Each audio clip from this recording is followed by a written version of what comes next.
imagine, if you will, you guys were playing a fantasy setting, and Lance just wanted to be cheeky breeky and steal Falcone's well-deserved armor. Now he won't be happy. And in no fucking universe, no matter what kind of like roleplay setting it is, would anybody be happy if you stole their armor. And that's you. Uh-huh.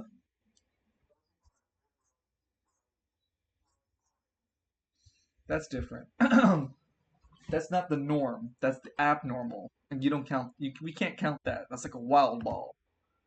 What do you want me to do about that? Like, you're not wrong at the same time.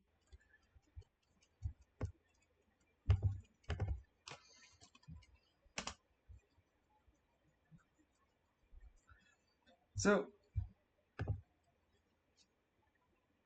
to catch up, Ryusaki and anyone else who may be listening in, my roleplay, which is Overarms, it's not mine. I mean, it's a roleplay system based off of Overarms, which is a system created by Rookie Waste, like Rookie Kickstart Rookie, I think it is, or something.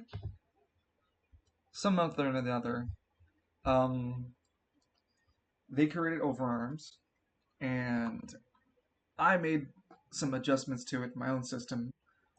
But essentially, the roleplay is based in this large super city. As you can see, the center is called the Spire, and there are several city districts all over the area that the players can jump around and do different activities.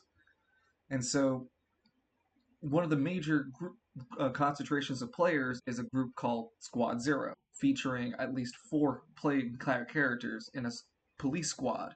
They survey around the area called Travail, this large blue district I'm pinking over here. I'm sure it's going to pop up on screen.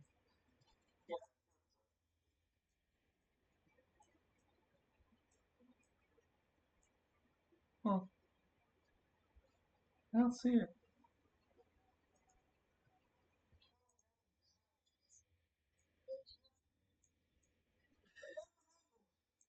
Here you go. I'm hitting everything, but it don't work. So the players have handled a kaiju event. They've stopped the end of the world three times. They've handled a fighting tournament with one of the player characters winning, and now they're preparing themselves for a really pitched fight against a very powerful entity that plagues Spiral City.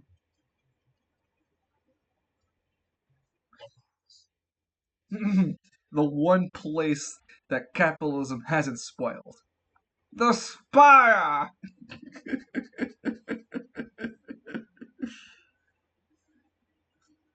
So the stories of Spiral City Chronicles follow the player characters who have agency in about the city, not only due to narrative, but as well as they are anima users who've proven themselves to their respective city districts that A, they can handle shit, and B, they get shit done. So Squad Zero being a great example of this is that Travail really respects Squad Zero and gives them deputized authority. They're not really police officers, but they can make several like holds and arrests to keep suspicious individuals and or anima users contained.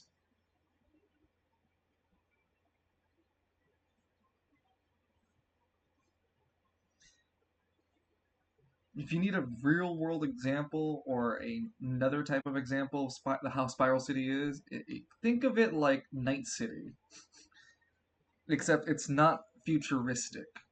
It's like early 2000s tech. Most people have cell phones that are still flip phones or have the sliding keyboard on them. The highest level of tech has recently been discovered to be something called relics and artifacts. But the general population really only knows relics. The party members know what artifacts are. But for the general populace, relics are a newfound creation using a series of methods that aren't generally discussed unless you're looking to become a relic smith. but it's synthesizing material into creating a whole new object with the synthesized material. It's sort of like crafting in survival games, except the player and or NPCs can choose what sort of effect they're looking to make when they relic craft. Sort of, if your imagination can think it, you need the resources and you can do it. This sort of technology rise of has been influencing and getting even more abundant within Spiral City. The other thing that's really abundant in Spiral City are anima users, which all the player characters are. Anima users are gifted individuals that have the ability to enter, use their inner power, their inner life force, their connection to the anima force, a visible force that helps create spectacular effects that only other anima users can see.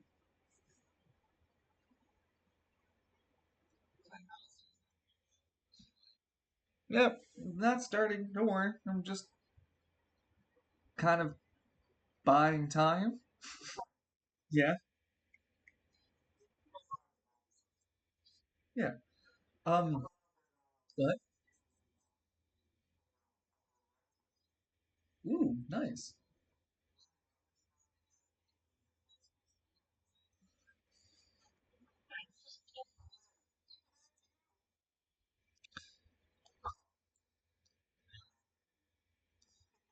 Oh, speaking of things that aren't role play for a second, I went over to Target. Huh? LOL. I went to Target release earlier, and I saw the air fryer and rice cooker that I wanted, and for prices that are really worth it for me. I'm like, ooh. So after I pay my,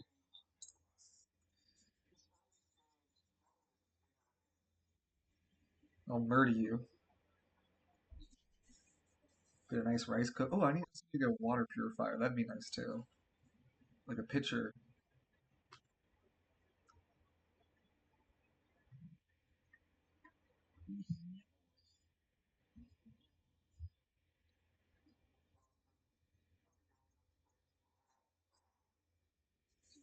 You got this, bro.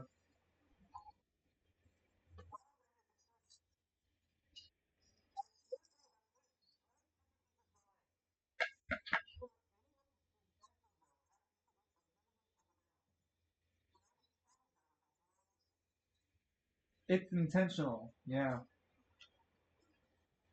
Hi there. Welcome to the channel. Please identify. Please give me your identification card.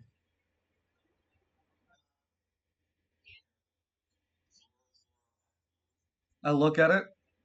Seize him.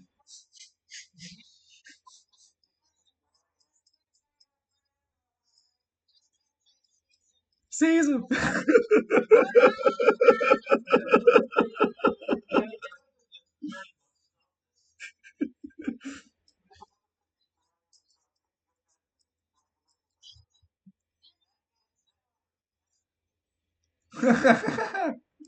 Well, how you doing, Loon? Nice, nice. I think most of us are. I think Evie's. We're just waiting for Evie, but it's okay. Don't rush yourself, Evie. Continue to prepare your food.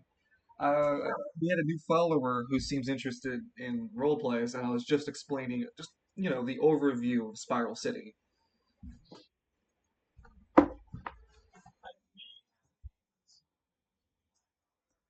Feel free to update the character sheet with it. I left it with the parentheses on purpose, no, the box parentheses on purpose, so you can adjust it. Oh, I'm sorry.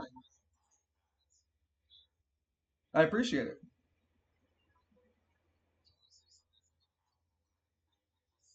Ve Victus.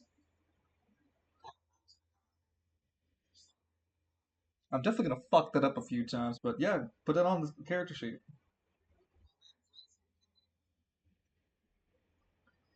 And before I start adding vampire shit, what's up, Lon?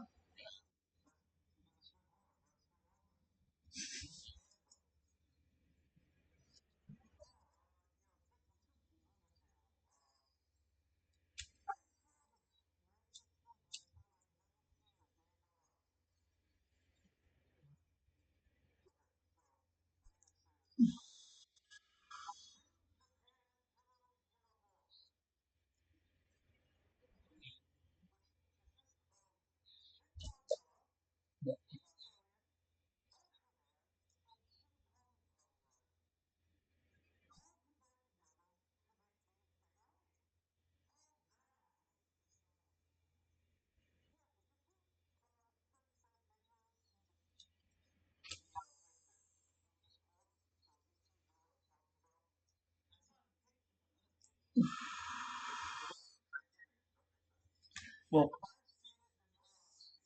that sounds really weird and out of place. Whilst Line is looking for that, Loon, since you're not really around with us a few times, I'm gonna catch you up on some of the developments, and of course I'll make it a more formal announcement when Evie jumps in too.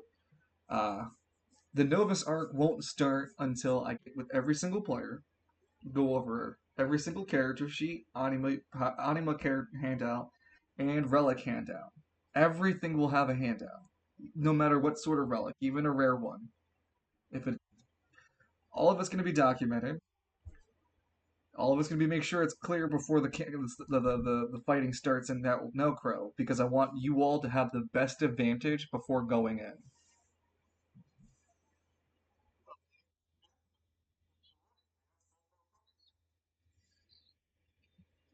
Lightning strikes the Falcone Senior. Shit, my humanist! Shit, my humanist! I smite you again. I lean back and I put my back into it.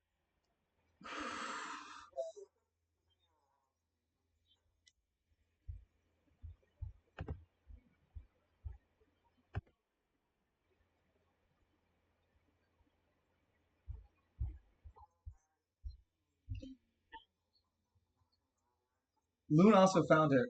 But go ahead.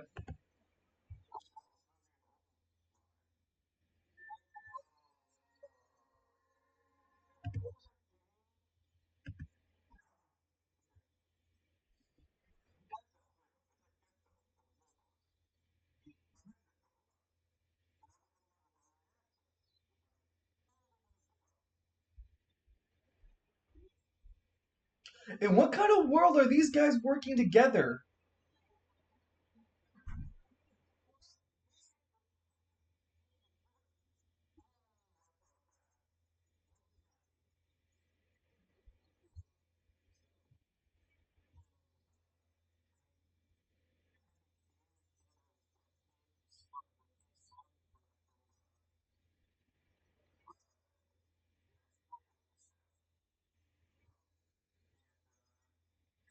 I hate this. I hate this. It's like a Cyclops power Zord with a guy riding the top of it. How dare they use the ATT shield like a flat fucking shield?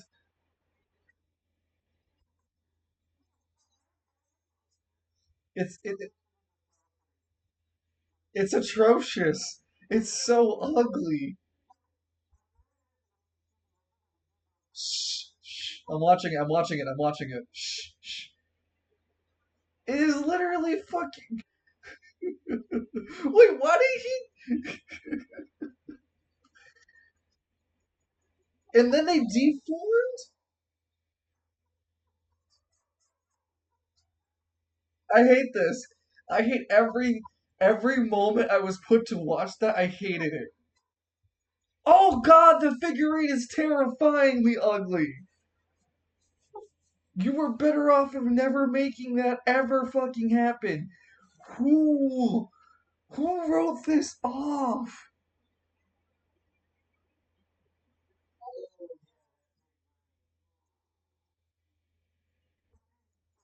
Look at the AT. Sorry. Look at the ATT shield. It looks like a porta potty. Sorry, what you were saying, Jenny?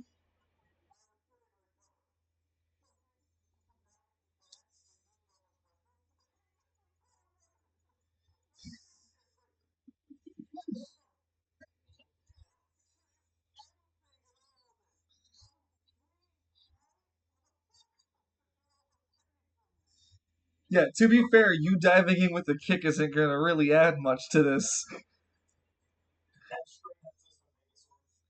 Get out. Get out of this. Get out of the voice chat. I cocked my shotgun. This is a stand your ground against you, Evie.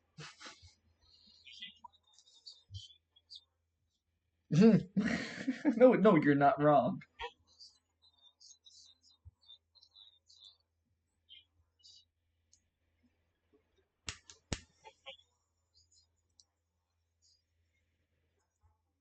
Showing your age. Don't know it.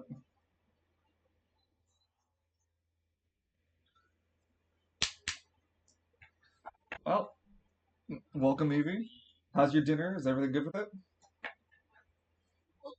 Everything good with your dinner?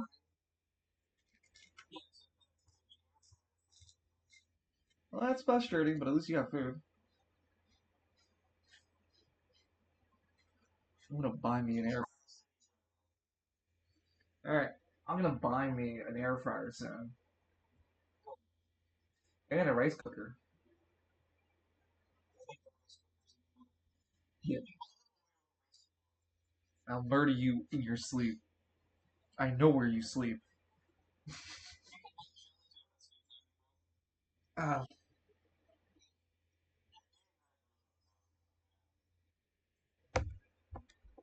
Kayla, can I play you? Oh no! Yeah, person. Who can forget Shrek next to Superman, Batman, Spider Man, and of course, not the Green Ranger or the White Ranger or the Red Ranger, but the Blue Ranger. Oddly specific there.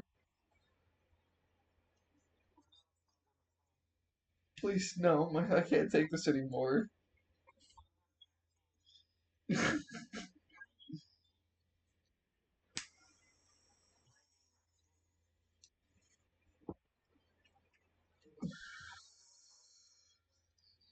I don't like that. It implies that there's going to be a part two to that. Lightning McKinley 2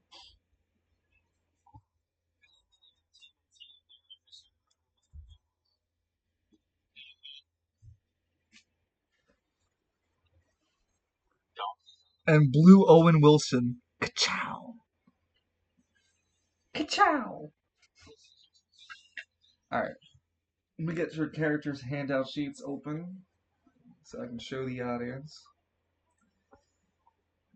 Does anyone want to do a quick recap of last week's events?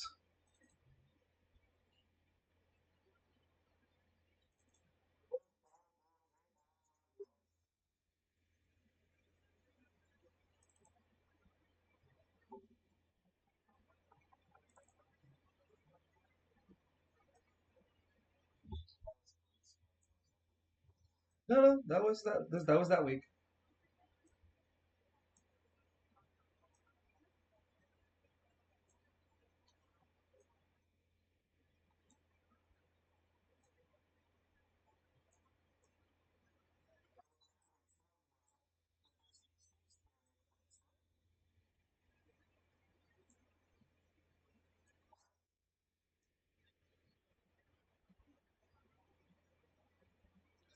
I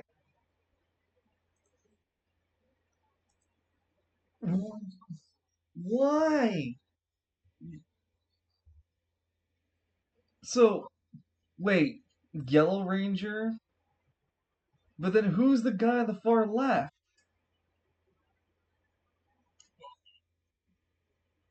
No, no, far left. That's not. That can't be Batman, is it?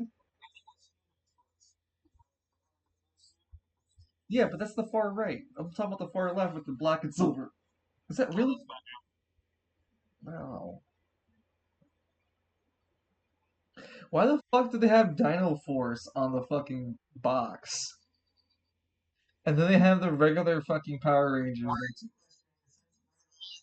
They have they have two different Batmans, the bottom left corner and the top banner. And then they use the same banner image twice for the Human Torch and the Thing on the top left.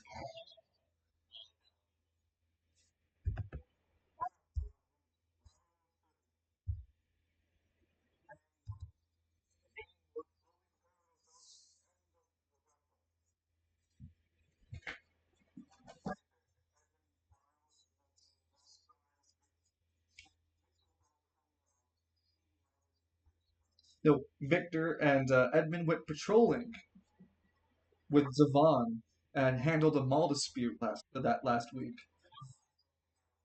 No, exactly.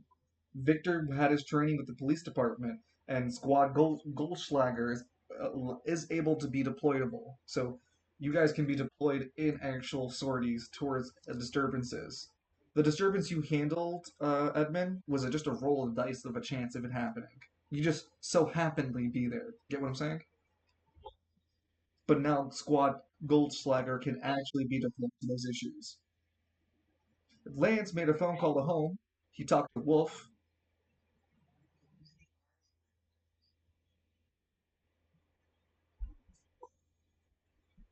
Uh,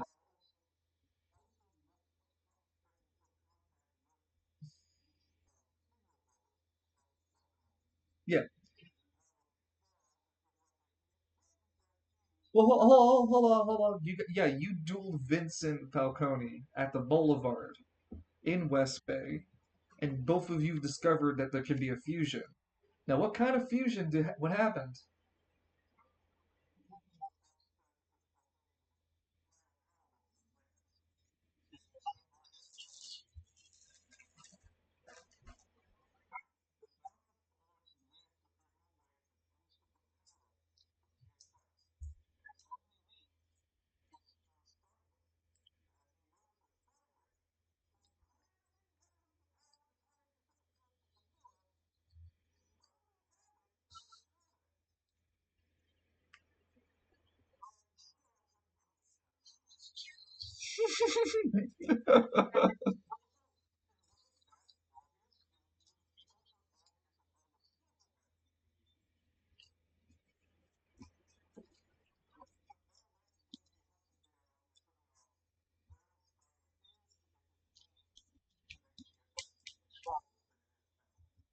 Meanwhile, Cyric has been in. You want to let us know where Cyric's been?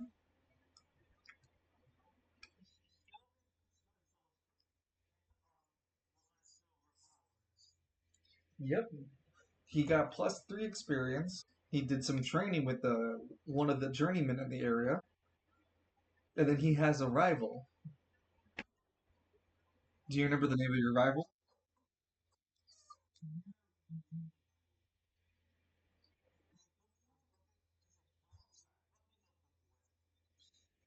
I'll give you like 2 minutes to come up with it. Otherwise, next time you meet and have a challenge between each other, he'll get an advantage.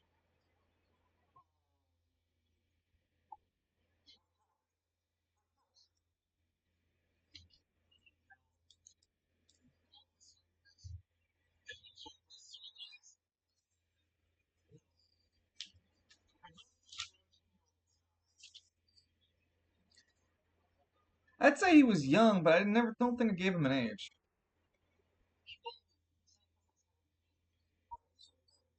Yeah, okay, looks like. Yeah, I didn't give him the exact age.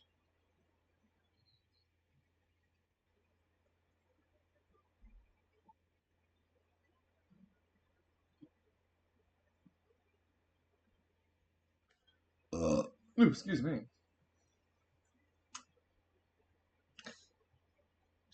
Let me use this peppermints.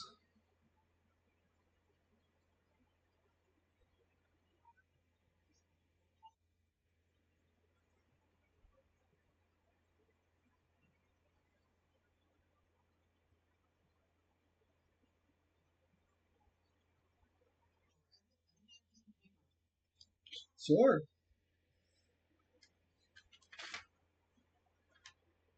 Oh, also, Vincent has an advantage due to roleplay reward. He also has spent 1 AP. He still has -1 AP for the next fight. Says here Vincent.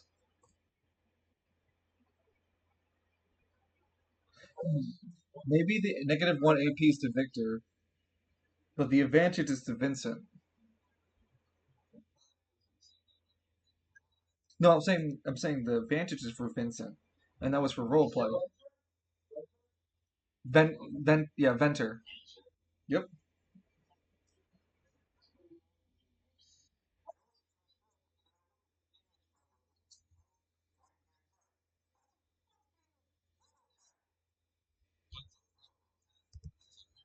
Are we still doing? Yeah, you did. Well, you were literally down to the wire. Almost a minute left. So, your rival Venter, both of you fought each other, and nothing much came of it. But clearly, it's not going to be his last attempt at fighting at you or challenging you during training. All right, with November the first week down, we continue to make our slow but very impending march towards second week of November. As the weeks and days go by, an anxiety looms over the players, knowing that as we get closer to the fourth and final week in November, that'll be the time to go to the Nelcro district. Periodically, the players throughout their day, maybe not Falcone, but definitely like the other players, Lance, Cynric, Edmund, Victor, just staring periodically over towards where they know the Nelcro district resides. Staring over, they're like, ah, yeah, that's right. Gotta go back.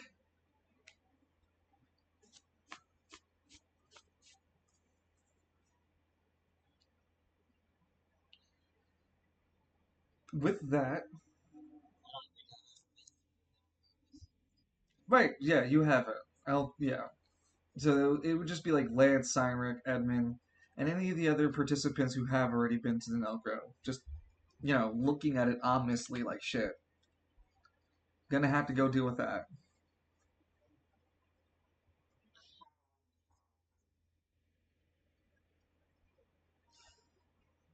So, who would like to take the second week in November?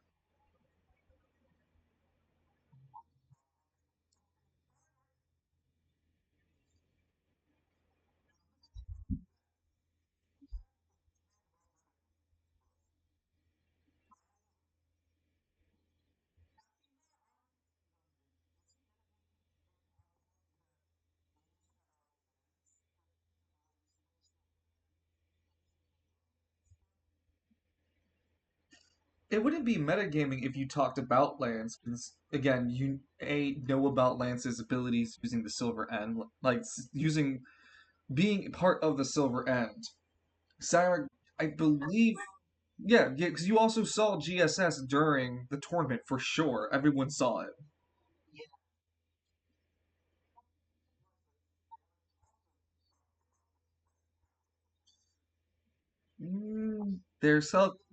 They're recluses who don't watch that kind of stuff. They're like monks.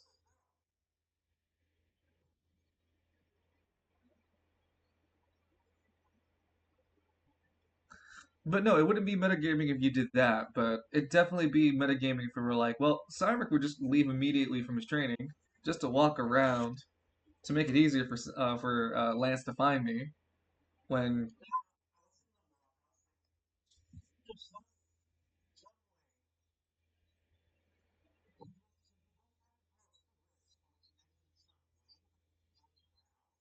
no,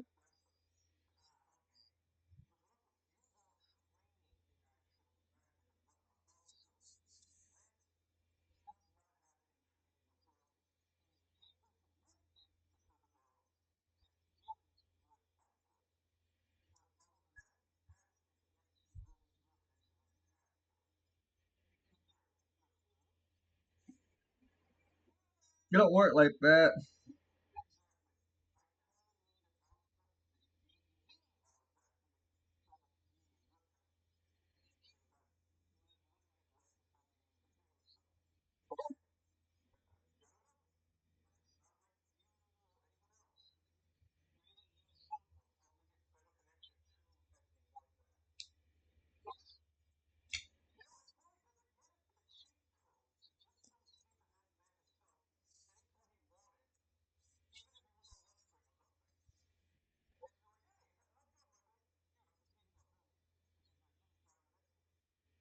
I didn't know bees like you needed food. Why are you bees like you? Shut up! Get the fuck out!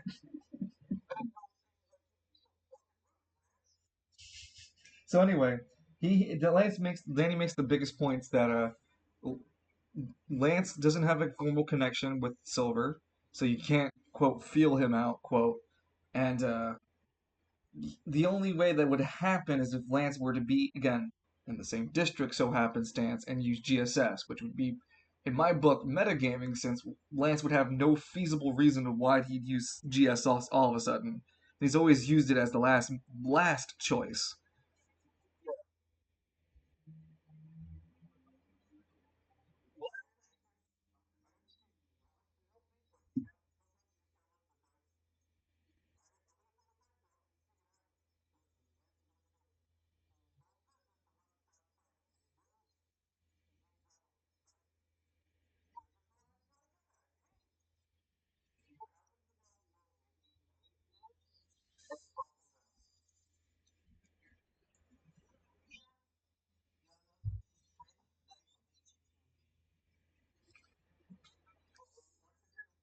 Okay, well, that's what Lance wants to do for the second week. Does anyone else want to detail what they want to do and go first, or do we want all want to just go with Lance? Huh?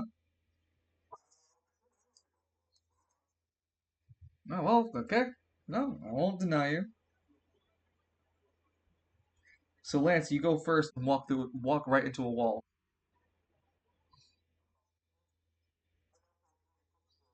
You turn around and walk the other direction, another wall hits you in the face.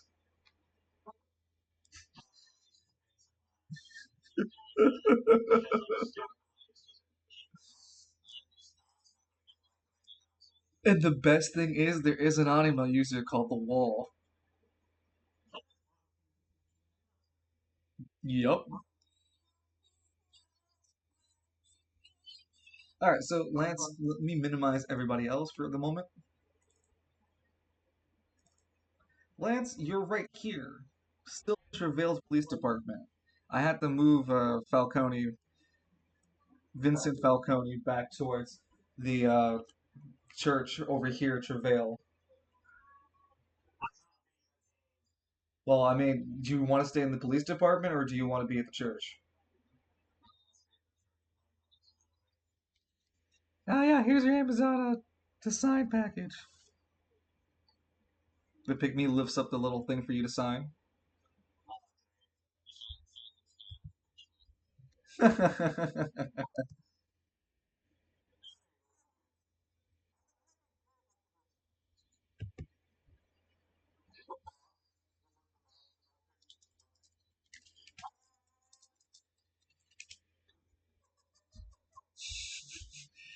It punches Falcone in the nuts when it gets the opportunity to surprise. Ha!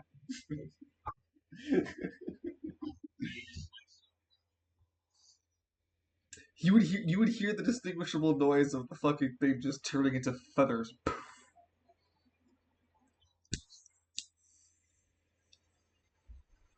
So, Lance, you have one dedicated action throughout the week. What is your intended goal for the week?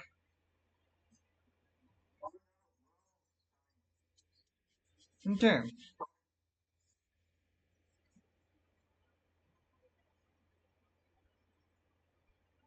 well, you wake up in the earlier parts of the week, at, like on a Monday, Tuesday-ish, at the police department. At this sitting, you find yourself when you walk out of your personal dormitory. There's the conference room immediately there. You'd find that Steiner's sitting outside. He has a coffee in front of him, and he has a few vanilla folders. He's been sitting back with his hat pointed over his head. When you walk out your dormitory, he sits up. Lance, you awake? I just I wanted to go over some of the information about the Nelcro assault that we're going to go through.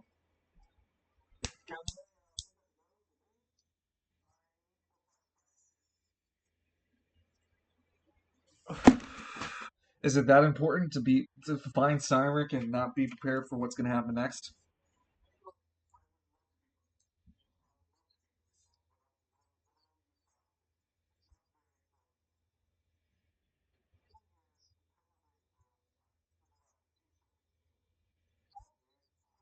Lance, is it illegal? Is it illegal what you found out?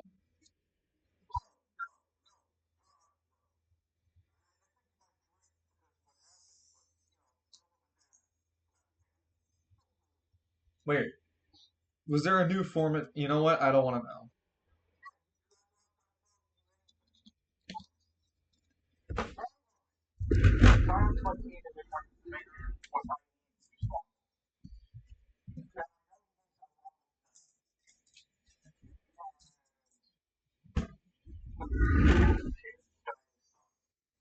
Son, you mean that delinquent?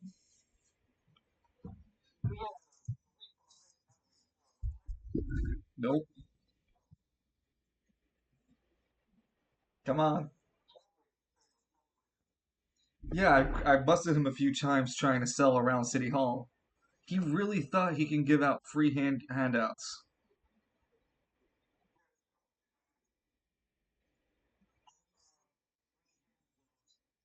No, stop the horny. I hit you with the bat. He, he gave he gave free samples at City Hall of smoke leaf.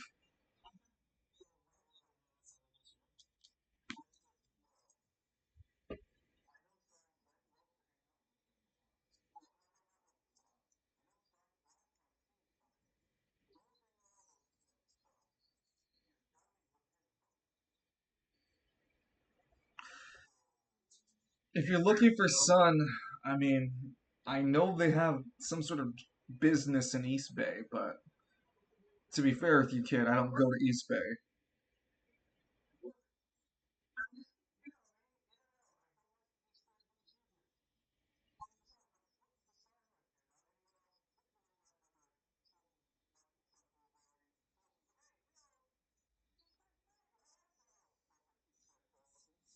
Vroom, vroom, vroom.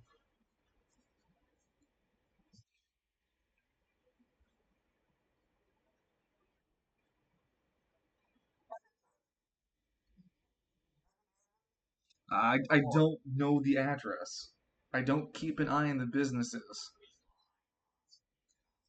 I do have his contact info, and he listed a honey doll as a phone number attached to it.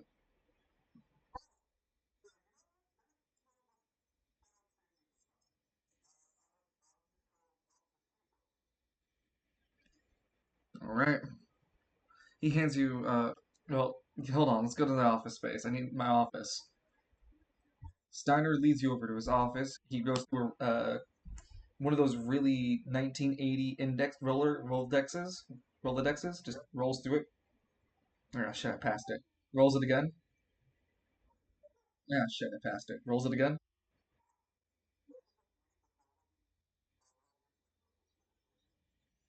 Uh, it's blank. When you look at it really hard, you realize the plot hasn't developed enough for you to read it yet.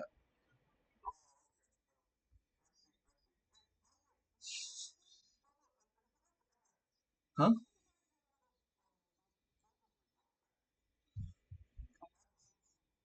From from the Nelcro. Wait, what?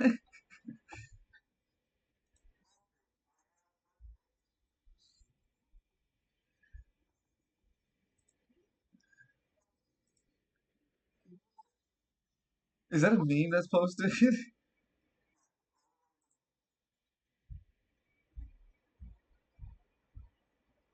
There's what Godzilla versus Jesus?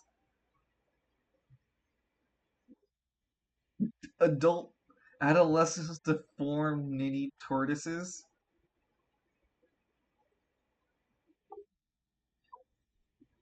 Kurza Gor Kuriza Gorda Boshigo.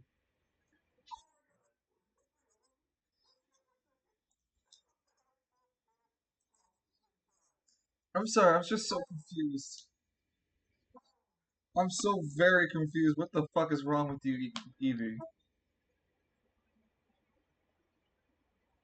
I'm so confused.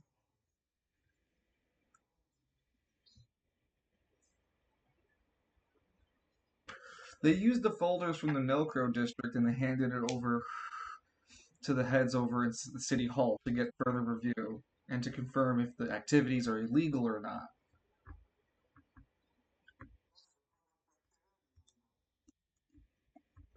Well, most of the folders were containing information like storage units, freezing temperatures, medical procedures, but there's not real hard evidence of what you guys have claimed to be mass abductions and mass anima users being murdered there and tested on, since we don't have physical evidence or photographic proof.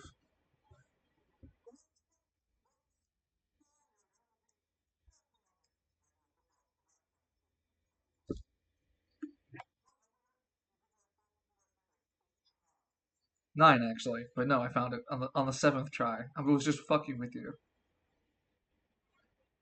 He hands you the index card for Honey Doll. I alphabetized them based on what's it called? An intricate code system based on my own system. It's not listed under age.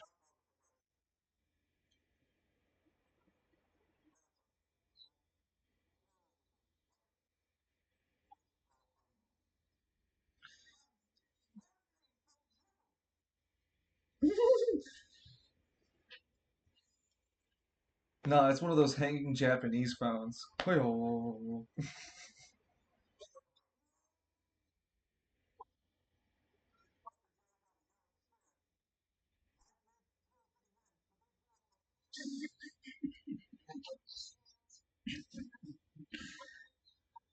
Lance, you call up the dockside dispensary. You hear the line beep for a bit, and then finally, "Hi there, this is Dockside. We got the smoke leaf that inspires the spire. How you doing? Okay, what we get for you?"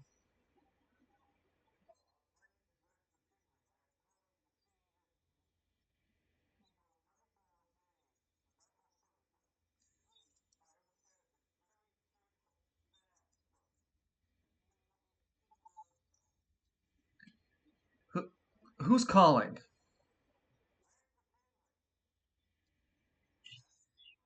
Wait a minute. Fame 50. Lance? You mean the guy who won the tournament? Huh.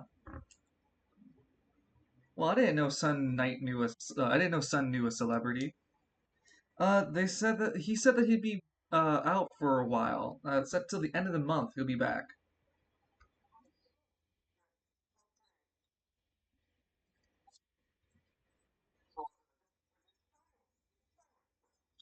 No, no.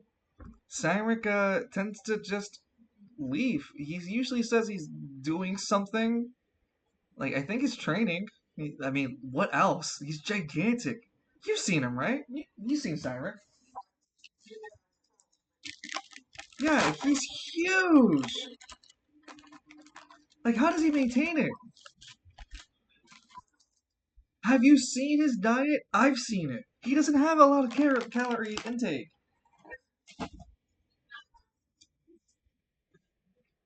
He doesn't have protein bars. He doesn't have protein bars or powder.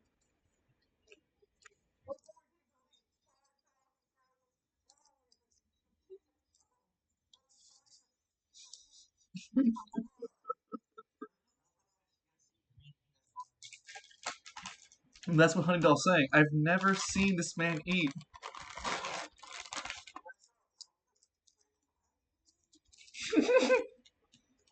You remind yourself that you ate the soup before.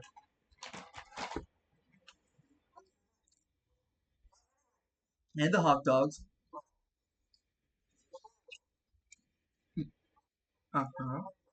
Yeah.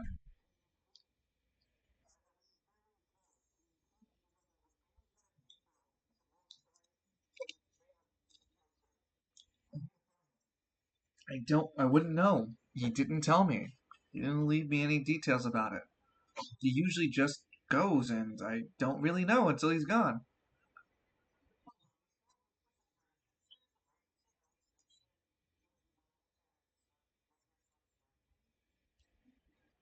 Not that I remember.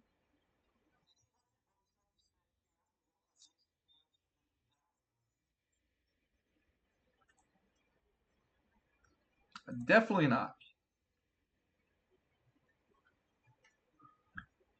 Yeah, sorry.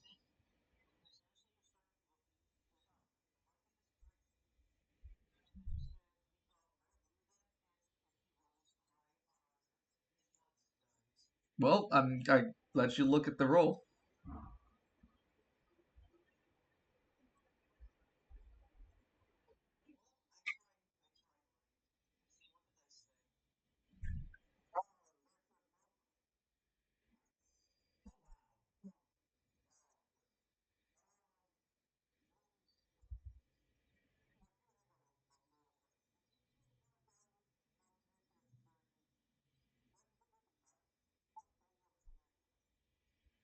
Huh? No, he doesn't seem the kind of guy to. He doesn't seem the kind of guy to gamble at Caribbean. I do know that he used to go training a lot, so he probably went and found a place to train. I know he trained. I know that he trained at some dojo or something here in East Bay.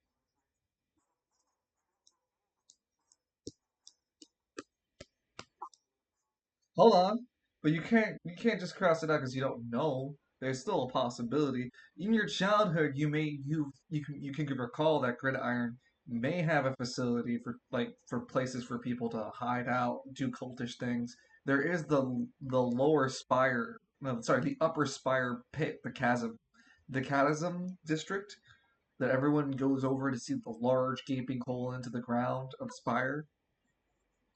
That's a mountain over there.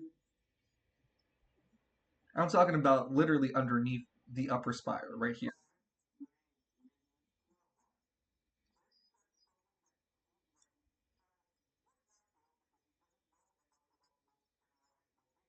That's fair too. Yeah, absolutely. That with that kind of analysis, why would he go to Gridiron?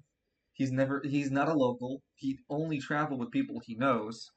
And if he's doing his own incursions, then he means he's looking for something. If he was looking for something in Gridiron or West Bay, he would have asked the locals.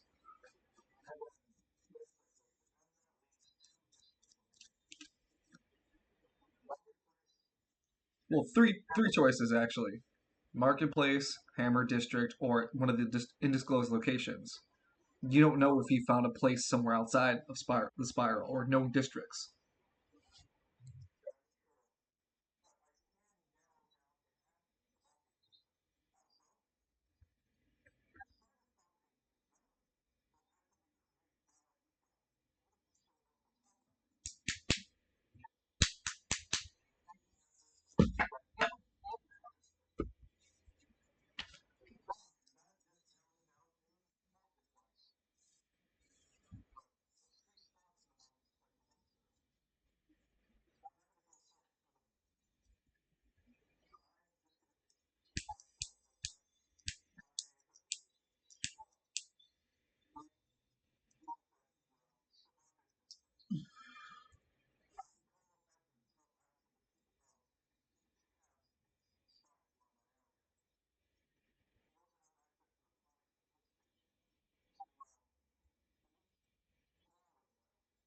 Gold Slayer. That's true.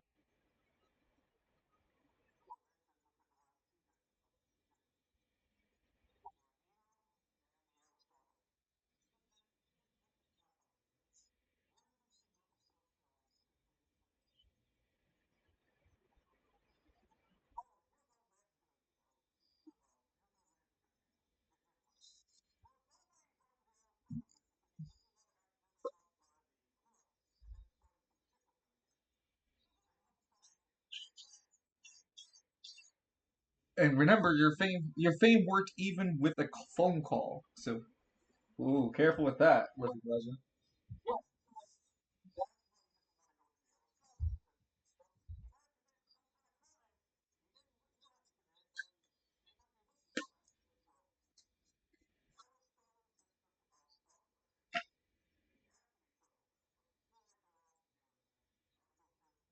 Oh, wait, why did you? What about the Gambino district? What do you mean?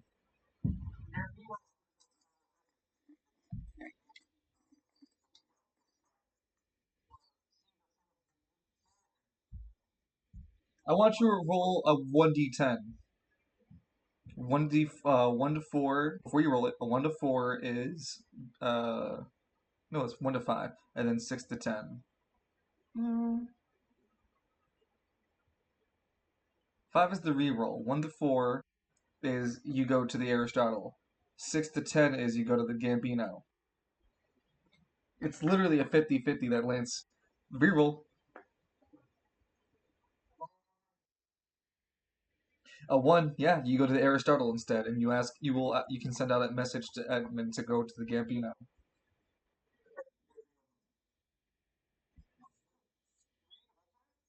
Uh, yeah, you'll have to roleplay it because that would be the last thing you do this week. Because so what happens is you made the phone call to Honey Doll, but then as soon as you get a chance to get a better lead, Yada Gada pulls you aside. Hey, I need you for police work.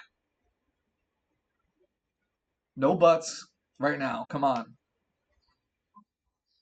You get pulled in to do some mediocre police work, patrolling around Travail, making sure the place is safe, making sure the old little lady has someone help her cross the road.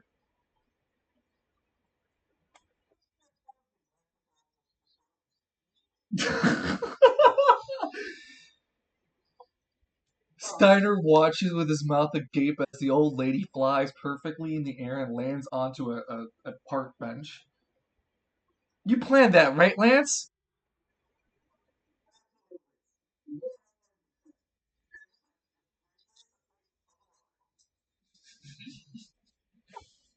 So, in the other half of your week, you can make the second call.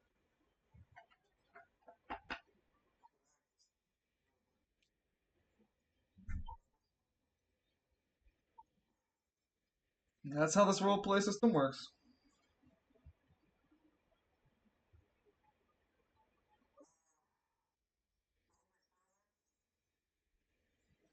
Do you have the number for their place?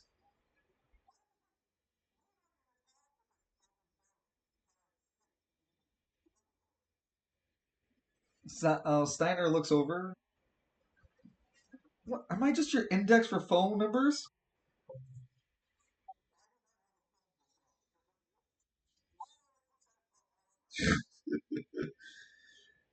Maybe in your head where your brain should be.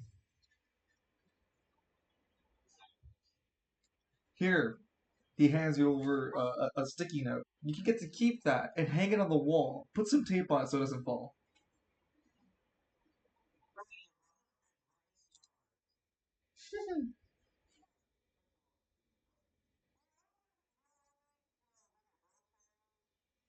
He looks up and down and squints a bit. Did you get contacts?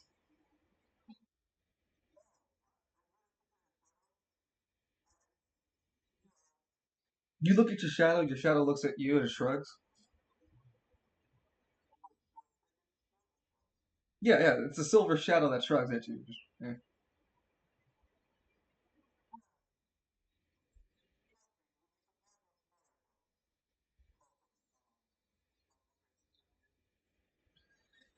Roll a 1d20. You're gonna try to beat an 11 for causality. Nope. You call. Yo, yo, yo, this is Green Tea, home of the Saturn Stallion, where the smoke leafers fly and the bitches are flyer. No, causality would say that you're not at the current location. Roll a 1d20 for me again, Danny. Would be a 12 passing.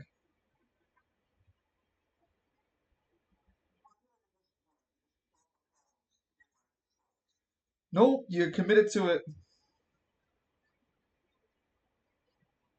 Hey, double nines. How can I help you? Who's calling? Lance. Ah. Hey, dude. Hey, thanks for that shout out after the tournament, man. I really appreciate it. I got like 10 albums sold because of you. Ah, sweet. What's this? Wait, what you need?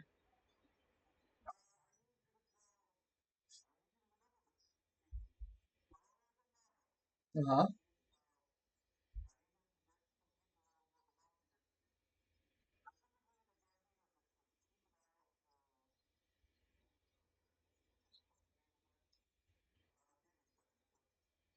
Dude, who's the smoke leaf smoker? Me or you? Hmm, I don't know. I remember things pretty well, except when I don't.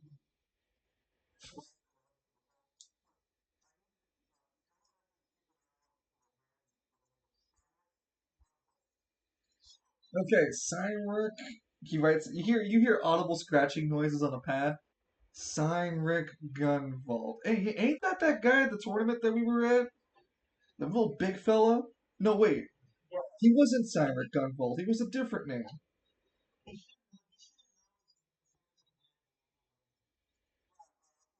Who's this? Yeah,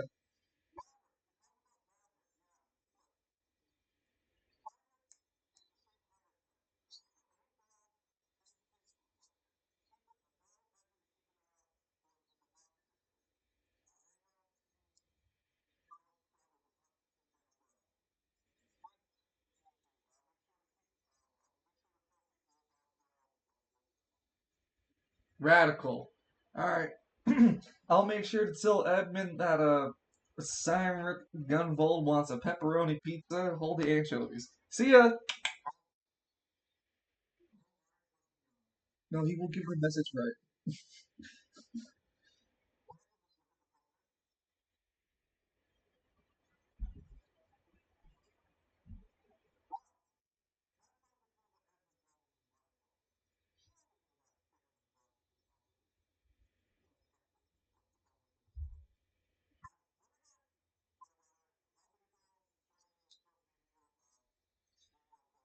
Actually, no, there's a serious problem.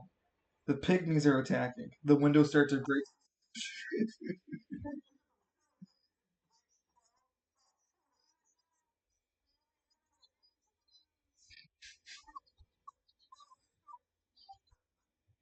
Not, no, no, no, no, no, no. But that's a joke. But the real thing would be like, no, Lance, it's serious. We have a riot down in downtown Travail again. Several people have gotten up firearms and are trying to go against the anti-anima policies. Yes, by trying no, sorry, trying to make the anti-anima policies. They want to have it. They want to persecute anima users, and they're trying to resist the anima safe laws. It is just a small town disturbance that will subside with Lance being there. There is no one there that can challenge Lance.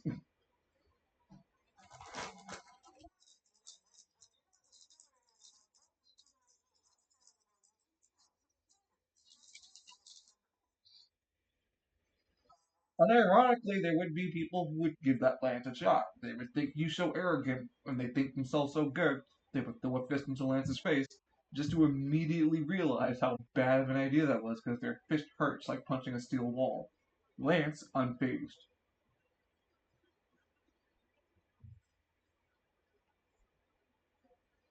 The crowd would eventually disperse because they realized Lance is too strong, but their resentment would still stay the same, if not burn a little bit more. Like Lance is literally a tank, and they can't do anything. But that would round out Lance's week.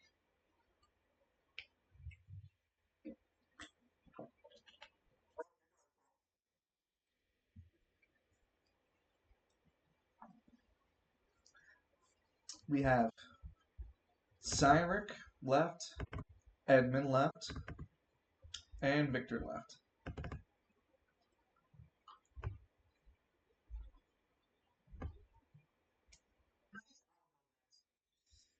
Okay. Cyril, how far along are you in silver?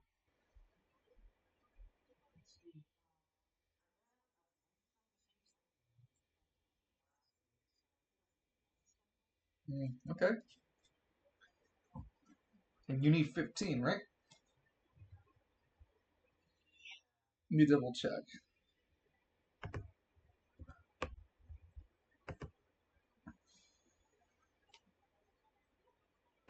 Skills and proficiency.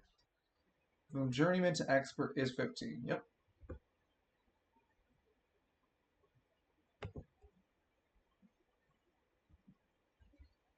All right, Cyrus. What do you find yourself to do for this week?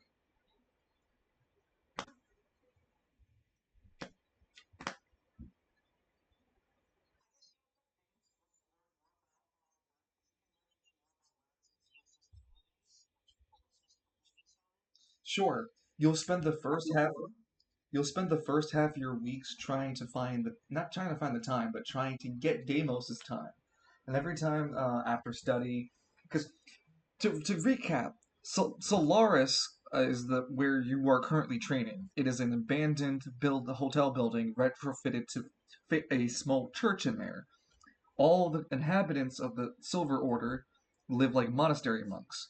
It's modest living. It's very modest food too. It's just more than like probably yeah, actually probably yes, totally. They do have their own fig orchards. It is some of the only places in the Spire that you've seen like greenery like this, Cyrus. Like you've seen some of the parks, and the grass is there, sure, but even when you were in the market district, the grass was nothing compared to the grass that's maintained and the trees that live here in Solaris, the fig orchard. You've spent the latter half of the first week trying to get Deimos' like audience. Within finally Wednesday would be the day that like your morning ritual, your morning classes, just to brief you on the silver, the etiquette of silver, and the reminder of imagination is the power, and the restraint is the true demonstration of that power. You finally get a chance to be granted access to speak with Deimos, as he is the head of the Solaris Covenant. So he has many responsibilities that oversee just more than just speaking with a pupil. But thankfully, he had found the time to speak with you. You arrive at that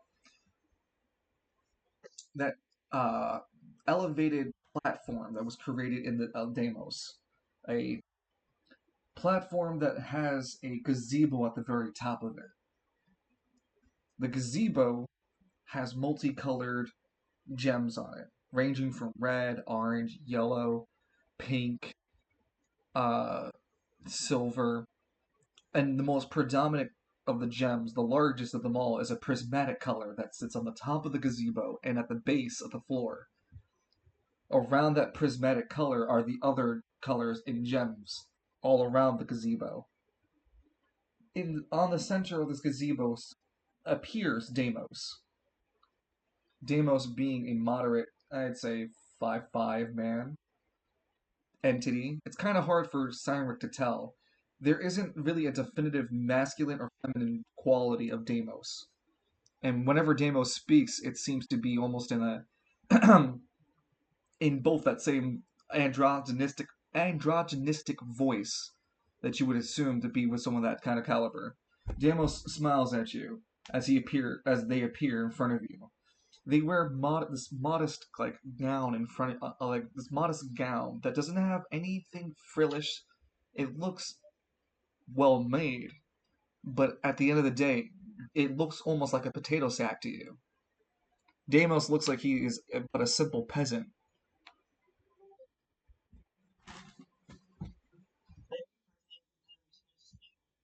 Deimos smiles politely. He walks out of the gazebo to greet you. You've been told by the guards to never step into the gazebo without Deimos' permission. He steps out. Well, yeah, Deimos steps out the gazebo and greets you with a smile. It is always nice to be able to meet with the kind soul student. What can I do for you? Deimos breathing and talking in the flow of his conversation, never really taking the chance to breathe in, just always talking after the exhale. I am fine. Why do you ask?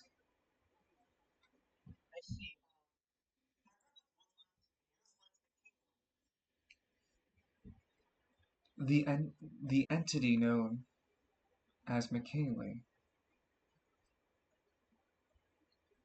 Give me 1 second.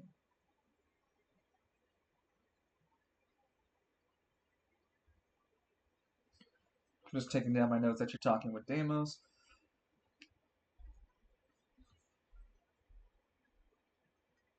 McKinley. Deimos mutters one more time. There is an entity known as Michael, and we share some conversations. I have heard of this McKinley through Michael.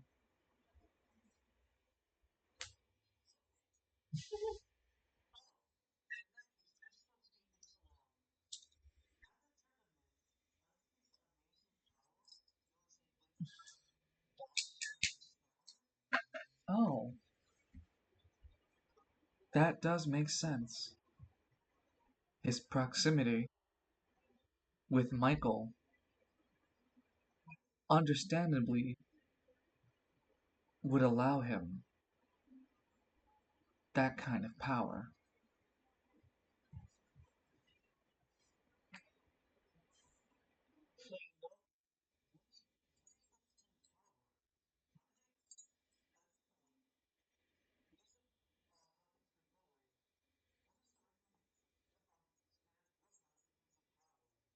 One question at a time. What is it you are truly seeking?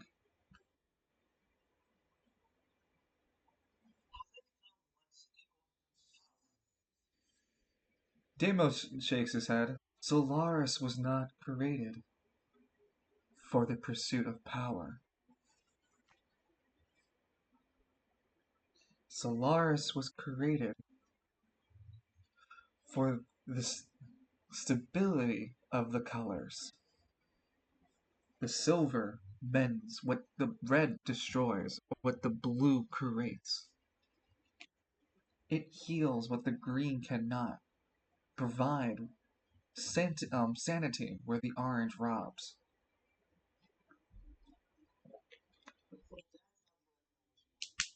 In some form or another, they are fickle, much like you. Wait, not like you. Deimos tilts its head. You, you are different. Your, your flow is not the same. Every, every living creature has a flow of energy. Yours is not right, but you are human, but not. Do you know who you are?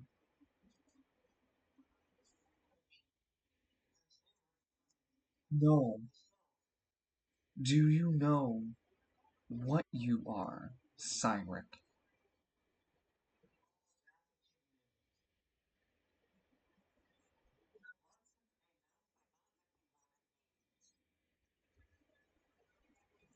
There seems to be a block.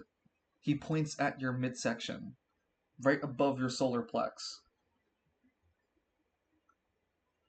A flow of your energy is being held here. A restraint. This looks self-imposed.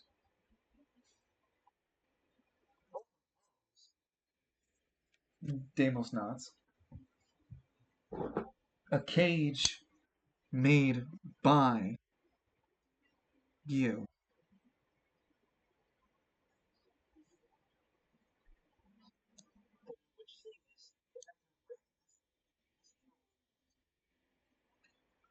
And understand your ancestry.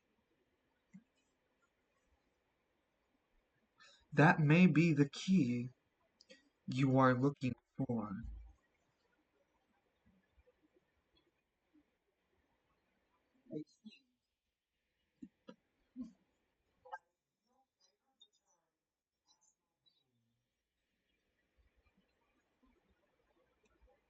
Astral being?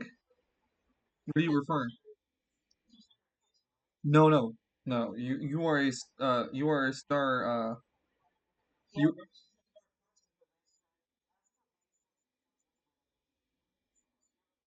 no, not a celestial.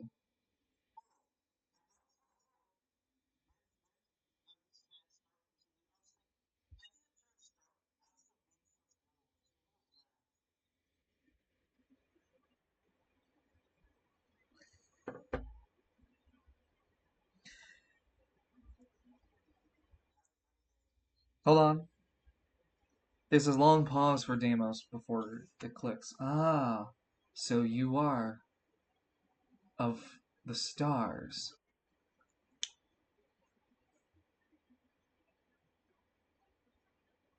It is curious how you arrived here, so far away from the stars.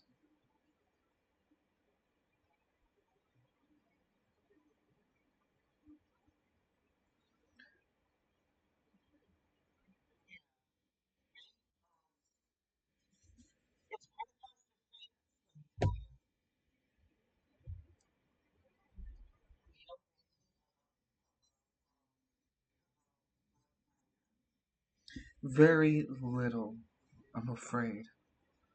You may believe my information vast, but only my knowledge is only that of a very shallow lake.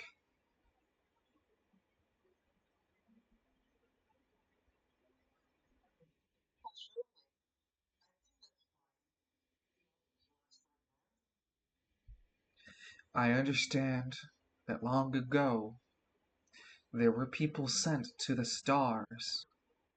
They were known as the astral, well, as you call yourself, the astral beings, or at least the predecessors too. That is all I truly know.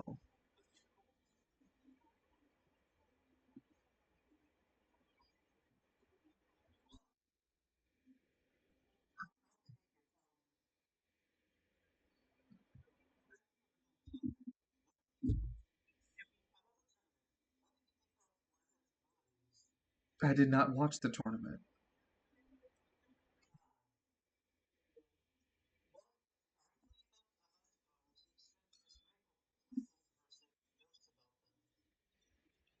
Michael has told me he had found a rather powerful ally in the Spire City. I did not ask more about McKinley. I do know Michael has given avatars to other entities before.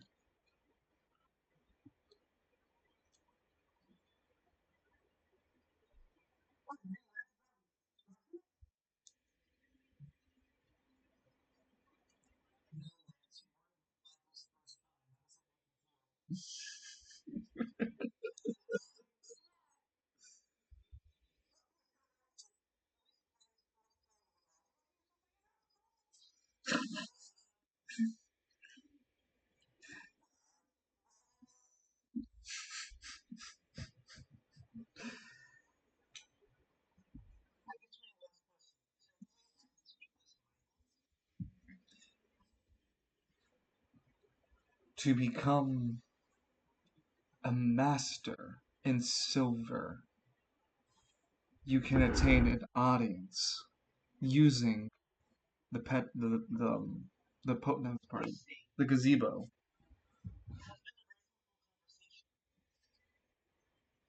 He nods and bows at you.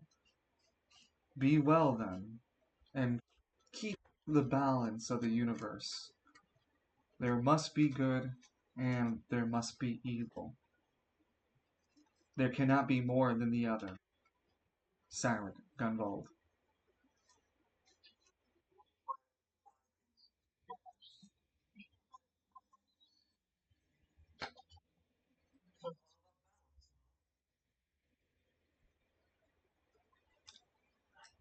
You walk out of the area.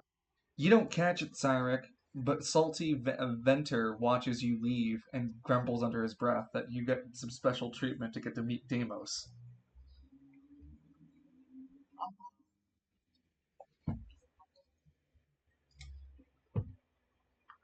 And then there's the other half of your week.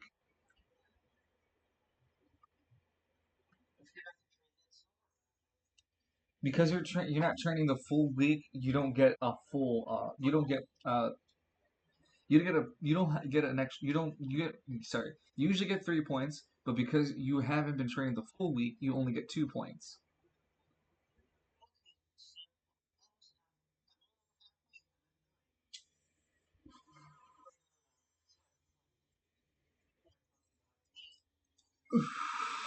I was gonna say, yeah.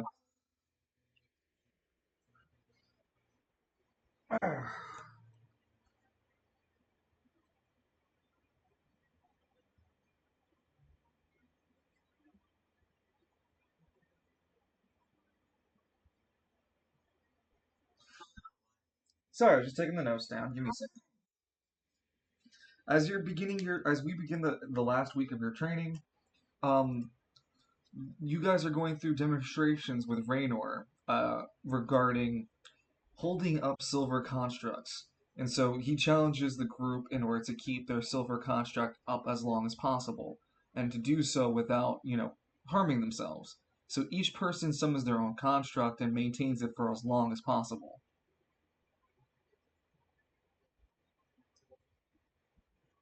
Cyric, what would you summon for your construct? Sure. It won't affect the amount of AP you're being drained, it'll always just be one. And you summon a massive silver pillar. It is designed in the Greek Roman style with the kind of like accentuated center with the pattern all around it. Most of the other students have decided to try to minimize their silver usage and try to make smaller stuff. For you, like I said, it won't change the amount you're spending. And making a smaller silver construct wouldn't save you any extra silver AP. And the key difference here is you're realizing, Cyrek, that your your your the other peers in your study group, they're not anima users like you. So when it's 3 turns, you spend 3 AP. Most of them could not last for 2 turns. So it's like 30 seconds. And at 45 seconds, most of the group has already dropped out except for Venter, who's sweating and really trying his best to keep up. Venter created a shield. I I can do this. Can you keep up with that big pillar of yours?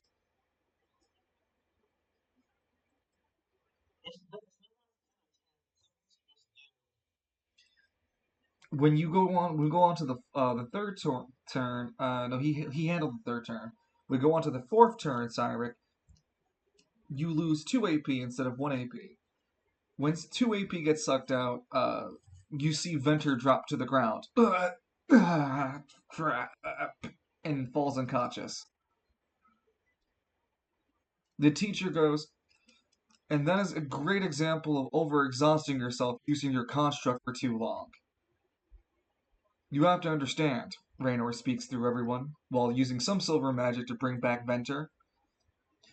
when you create any kind of construct, there's always going to be a summoning cost that increases with duration. These are the constructs that we create are not metaphysical objects, and maintaining their physical form in our realm is a big strain on our energy. Use your constructs lightly. I mean, clearly not you, Cyric. Do you still have yours up?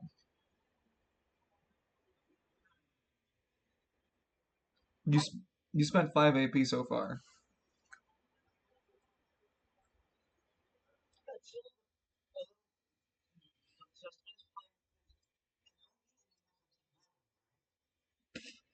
No. Yeah, I was gonna say all it really is to show off, but you turn off your pillar.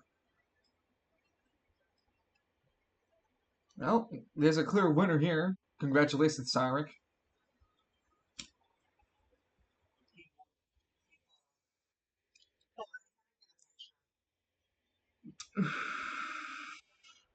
Sure.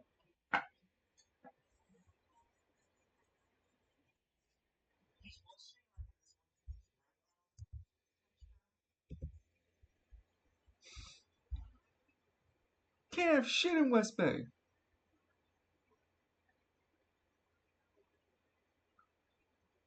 Lance has taken a lot of physical damage, but how much emotional damage? Ka-chow!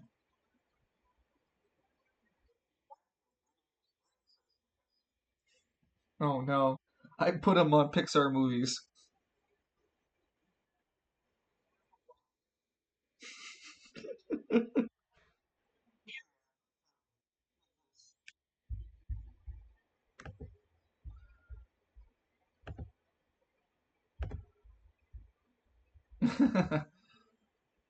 The cheesy smile, like, hey, yeah, I totally not trying to show off.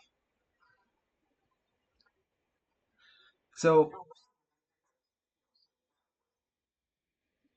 no, his rival Venture is knocked out. But with that, we now get to rotate to either Victor or Edmund. And if they both would like, they can use their decision together in the same week, but they can do independent things. It's either or.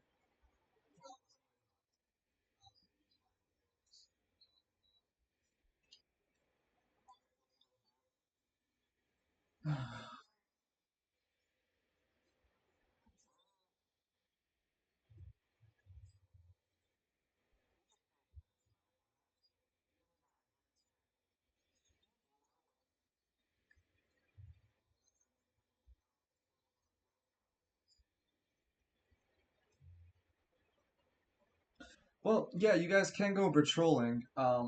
It'll help. It doesn't really pay. You get paid a static wage anyway. You're expected to always patrol, at least once a month. Whenever you do patrol, you help generate what's it called? Order. Yep.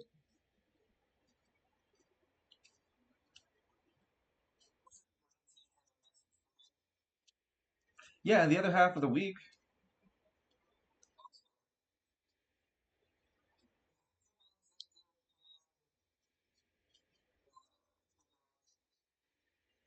hey, wait. Before we go, weren't you talking about doing some sort of super secret agent stuff later?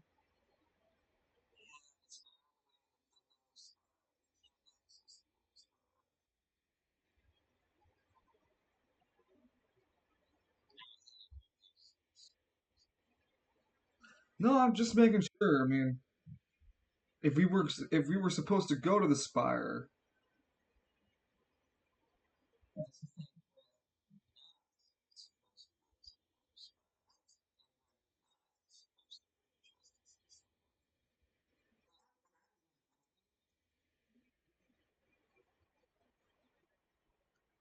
no, I get the context. Devon speaks up.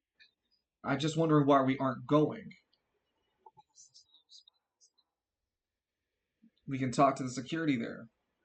They usually are a lot more willing to let people of interest in with business.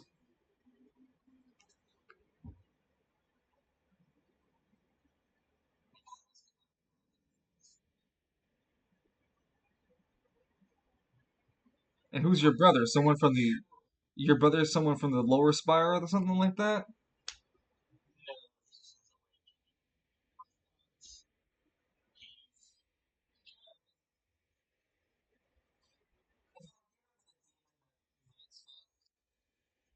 The demon that was sitting with us in the stand? Yeah. That's him. Oh, Jesus. Oh.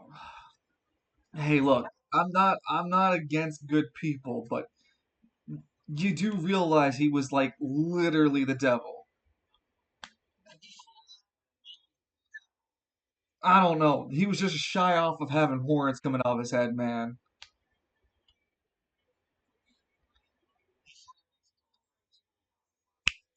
Devon snaps his fingers. That's right. He did get horns in that other form, or at least one horn.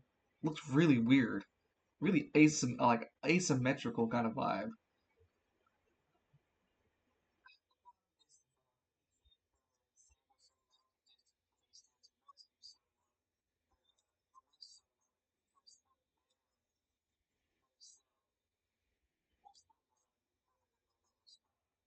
No, correct me if I'm wrong.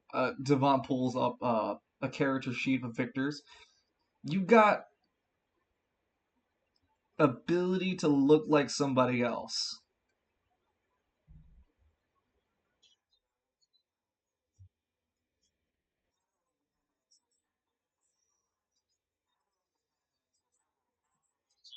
Lieutenant Delta gave it to us.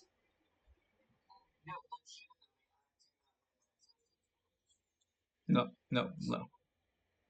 Well, no, it's not gonna happen.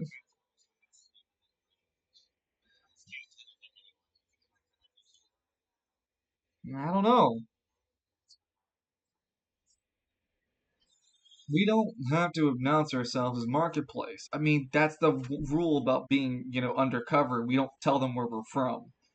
We could be part of Travail Squad Zero, making business.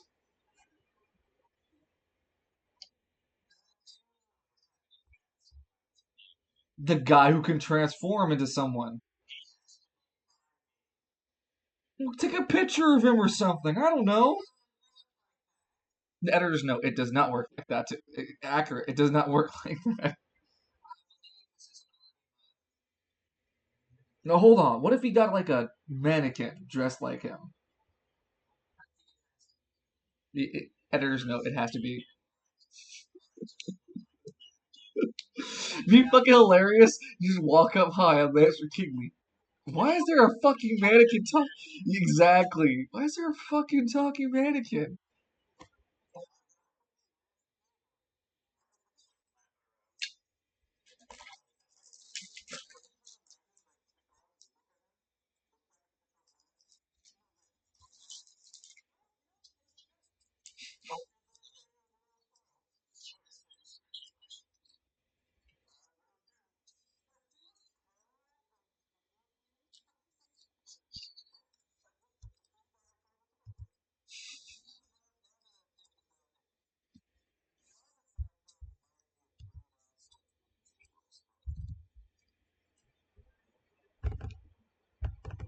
We,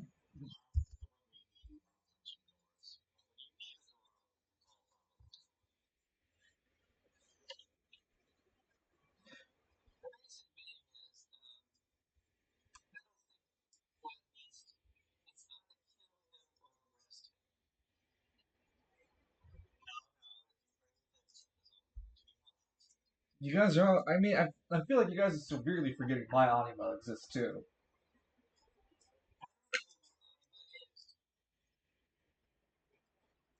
They didn't give you a briefing. Why didn't they give you my character sheet?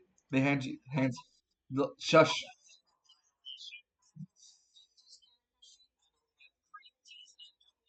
Wait, I'm not part of the squad.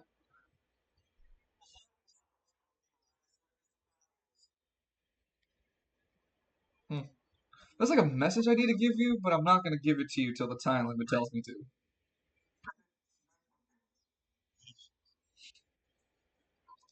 Devon's like my anima. All right, well, if you didn't get the 411, he pulls up his right hand and you see he makes a rain cloud on it, and rain starts to fall into the center of his hand. My anima is called Remember the Rain. And I can use my anima power at the end. I can only use it at the end of a turn. I can't use it during a turn. I can repeat someone's choice or decision, movement, or reaction, and I can continue to do that.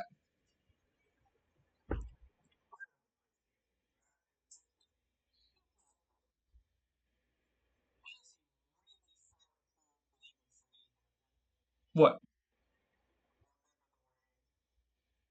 Do you remember the rain?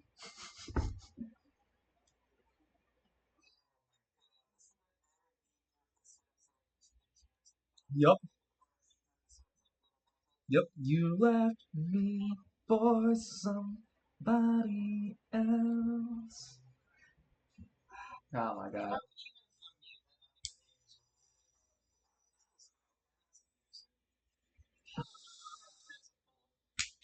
What you talking about, Willis?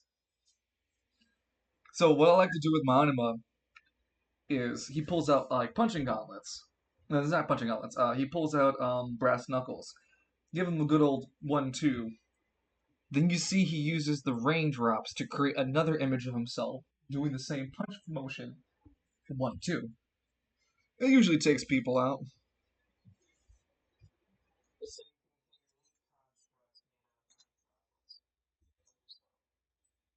Something like that.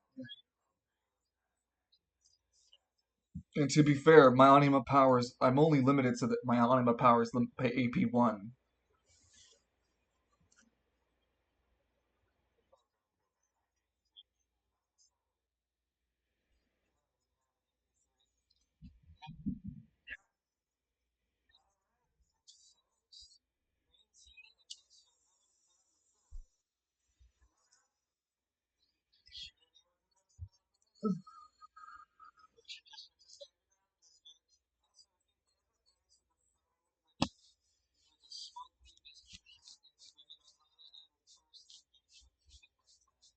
It sounds like that's meta. That sounds like it's metagaming, so I'm gonna make sure to say it.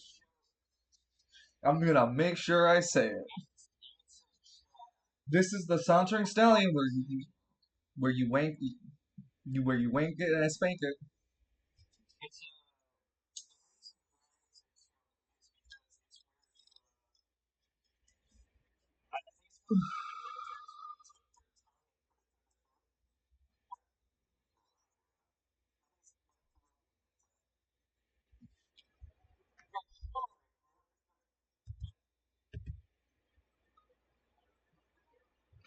So what are you two gonna do? Three.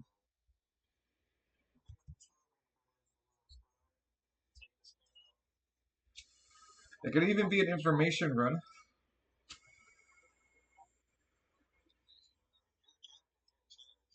No, both of you have equal say. If you want to patrol extensively, then yeah, that's something to consider.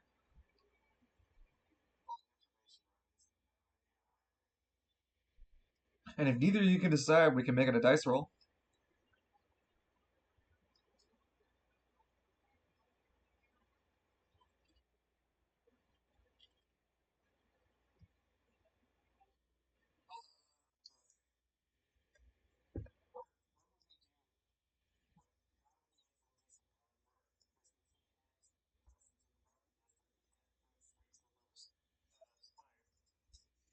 Yeah, and because we're not really doing specifically a day sort of role play, it's like half of the week will be taken away where you guys have traveled to the lower spire, speak, do information gathering, find out more which you don't know. You don't know a lot.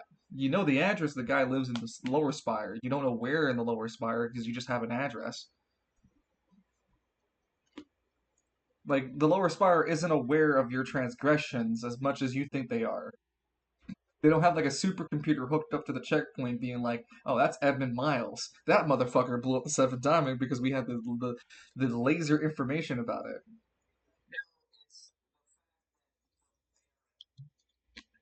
You don't have to. Yeah, but you don't. A, you don't know how much of that influence, or B, you don't know if they're going to be paying attention to or even interested in politics from the market district.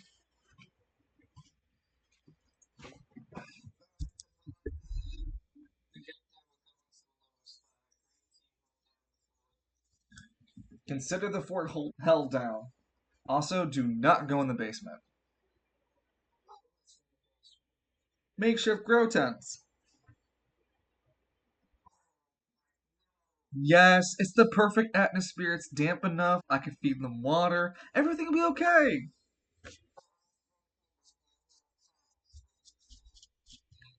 That's why it's the perfect time to do it. No one's going to suspect it. Hey, look, all eyes. Listen, I'm starting the grow production. You had to give me at least 3 to 4 weeks. What? No, no, no, no, no, all eyes. I never said I would. I said I'd work really fast to get the farm going. No, all eyes, wait, wait!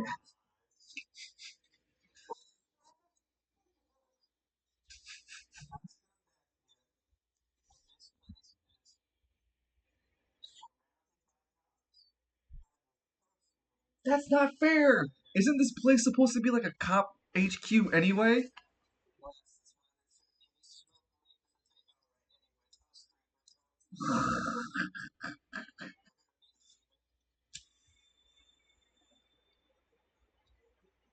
Wait,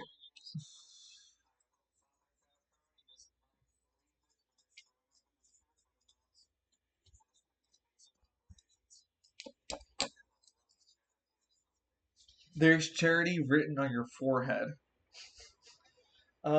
You can take a ride from the marketplace. They can provide you the police can provide you an escort ride.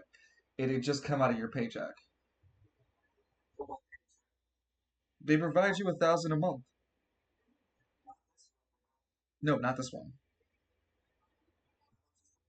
1,000 a month. Traveling to Travail. Yeah, about 400, 450.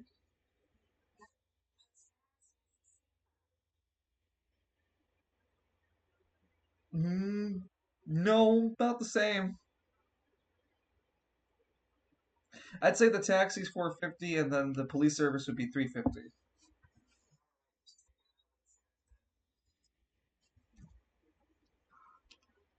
Taking it out the check. Admin negative 350 to check.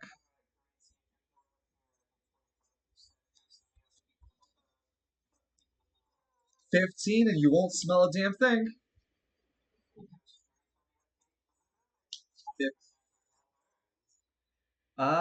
15, or I'll drop the power of the literal sun in our living room. Oh no, I can succeed.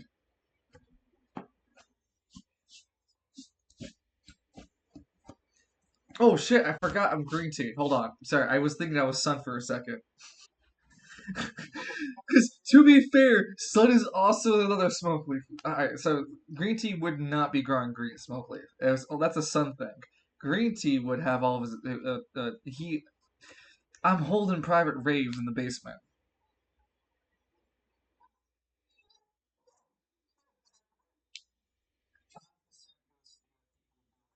Fine, I can pay 5.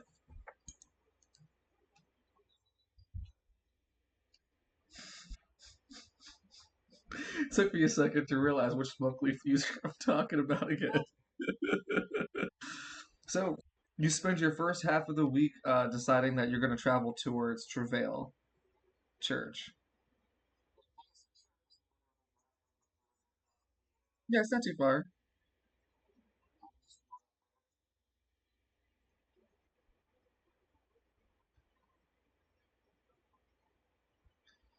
Okay, so you guys get driven over there.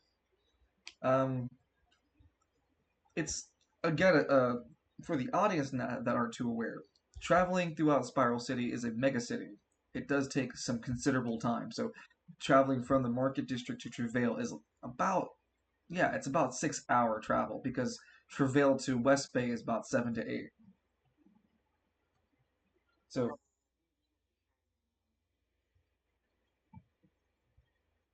sorry, go ahead.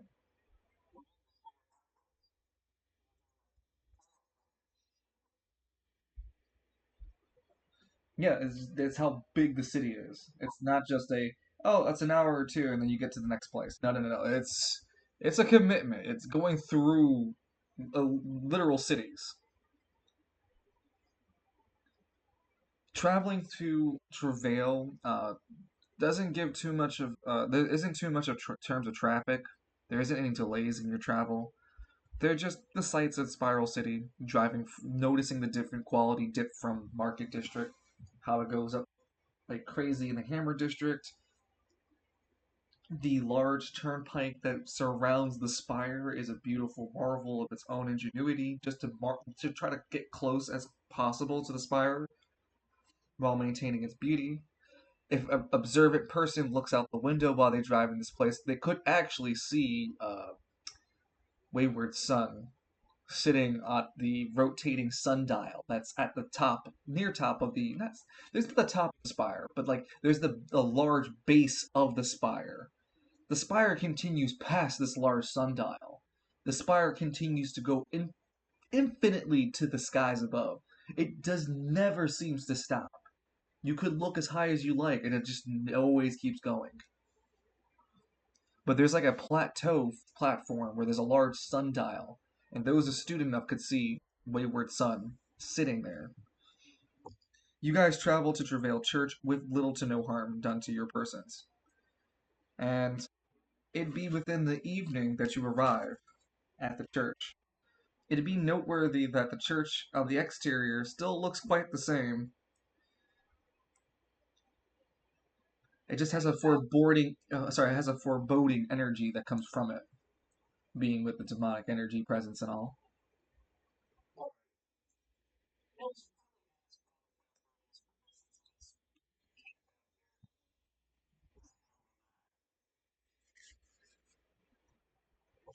I do understand that it's his brother, ain't it? He points at Victor. So,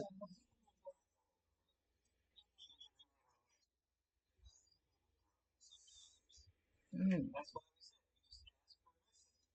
I'll let one of you two guys go first then. I'm not dealing with Grumpy.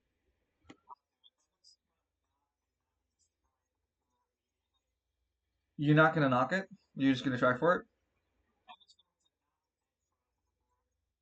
Sure, you knock on the door and then open it. As you open the door, there's buckshot immediately to the side of the door. Falcone stands at the altar, loading the shotgun. I told you once, I told you twice, I ain't buying no damn. Oh, oh, Edmund. Sorry, my boy. I thought you were those damn Girl Scouts. I've been trying to kill them, beating them in with low priced sermons. No, they have no souls and they need to be killed. And they keep fucking taking my alms.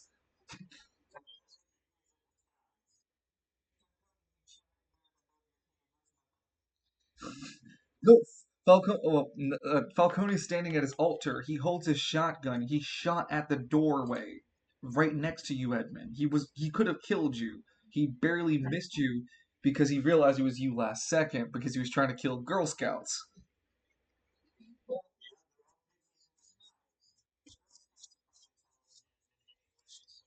Those fucking sons of Anyway, what can I do for you, child? Do I look like I have the word charity tattooed on my forehead?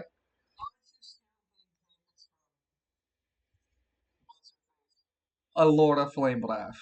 No, they have been kind enough to revoke my license. Might have to do something about with the Cardinals and me not being part of their fancy meetings no more, but he shrugs, adds less of work for me than pain in the ass to deal with. Though I do have a monthly inspection coming up with the city for some reason. I might have to eat a few people.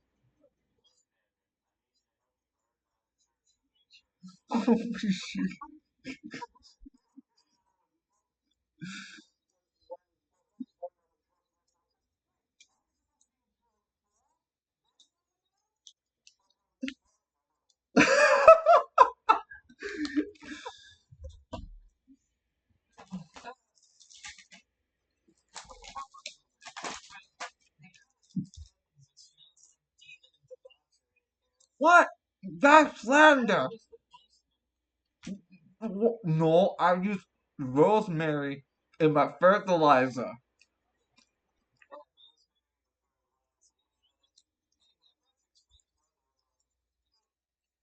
I'll have you know, I don't know what he prefers to be called. What do you prefer to be called?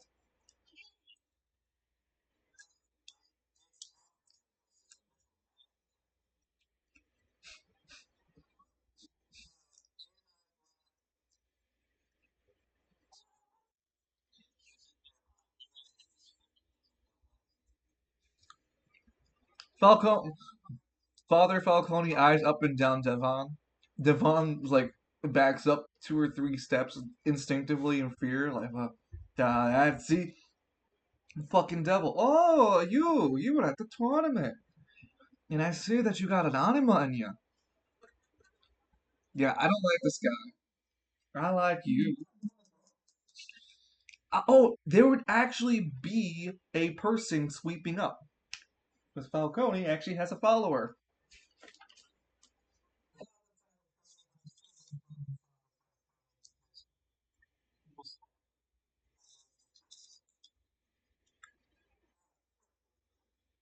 Wait, when did it happen? I don't. Where are my notes for it?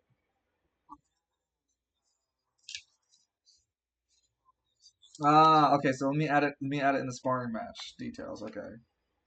Oh, here it is. I see it. So I have to make that just bigger then. And do you remember the name of your follower? Well, I tend to. Okay. So Derek.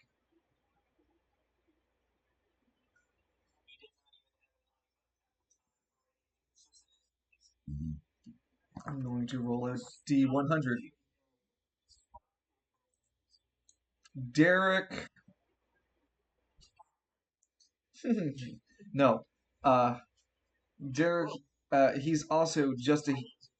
He is just a human, but with the role, he does have a journeyman in a skill. And let me just roll the roulette for the skills. Um,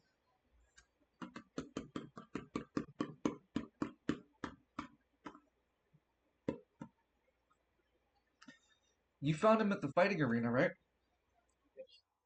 Mm-hmm. He is a journeyman in bear fighting, so nature fights. He's like a druid. He's wrestled a bear before. Uh, for now, it's a black bear. Because I'm basing it on IRL bears, it'd be like the equivalent of a black bear. He's a journeyman in nature fighting. Oh man, don't you get started with spiral bears. They're elusive. They live in the spire. They live around the Spire City, eating many of the citizens, and they get into frequent turf. Well, yeah, that's why there's not a homeless problem now, is there?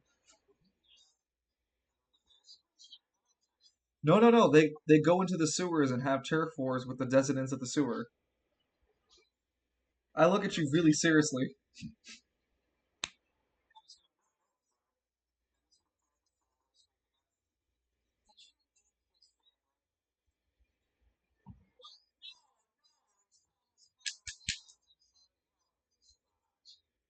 I am here to serve the Bishop Father Falcone, and pursuits to increase my own strength, as promised.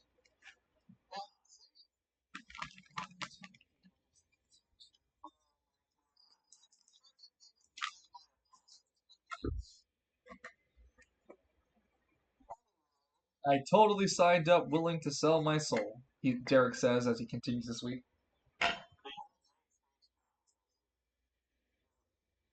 God, I hate dice rolls. Derek says.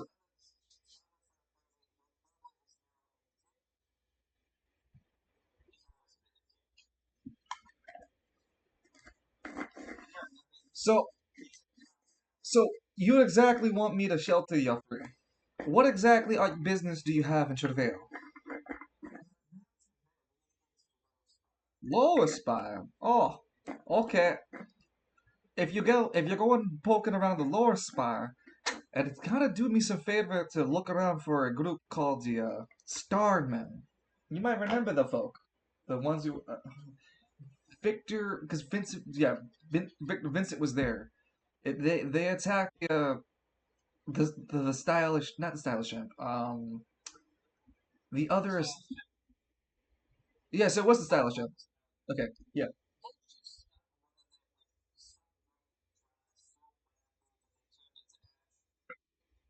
No, no, I wish I did. I think they were Ash. It sent like a sort of construct thing someone could create. It wasn't so elaborate that it was an anima user, but it wasn't so powerful that I think it was an artifact. Might it be a relic or something?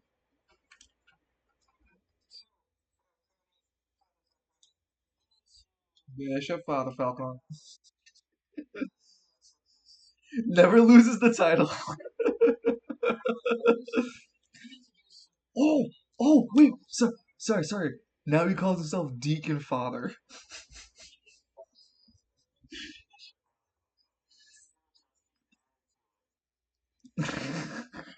No,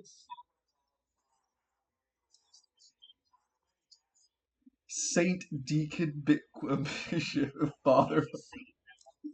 Well, not yet. Wait till he gets more followers. So anyway,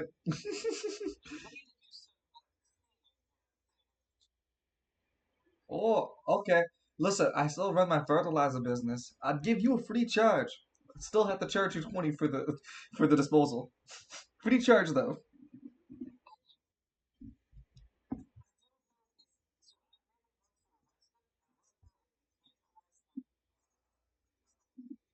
Well, I could turn them to some fertilizer. Yeah, I'll ask you for 200 pieces. It's a steal. Ask any organized criminal organization.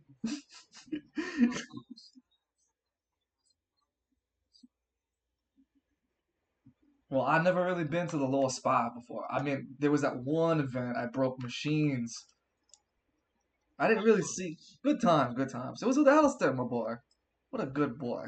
I wonder how Alistair's doing. This would be where in the budget we would cut to Alistair, but we're not high in budget, so we only had to see Lance play with crayons.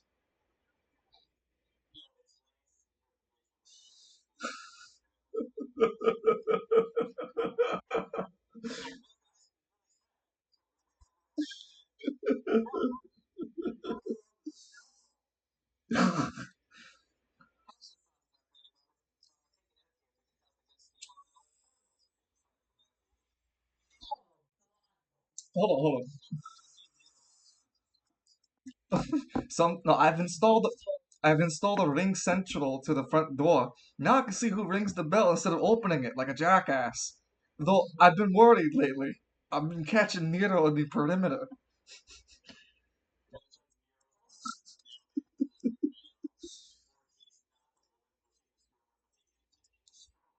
He pulls out a gun on the door dash to take the food, so he walks up with the food.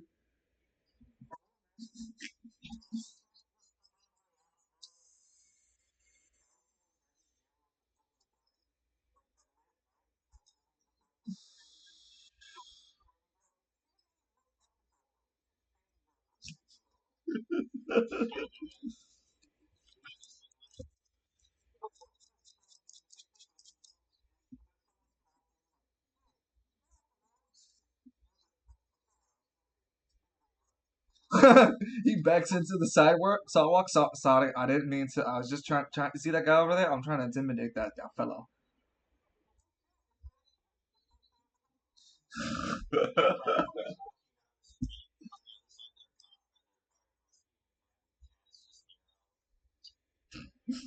And Nero's posted up there with a sniper rifle. His disguise so clever they think he's a fucking long-tailed exotic cat stuck in a tree.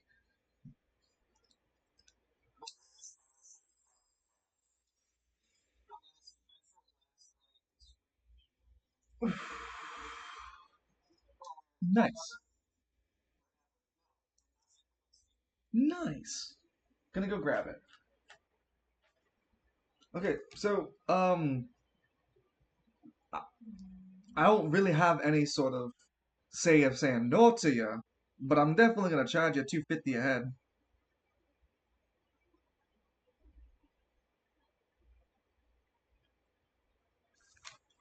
At least not Victor. Victor, no, yeah, Victor. Victor, you get to sleep in Nero's old room.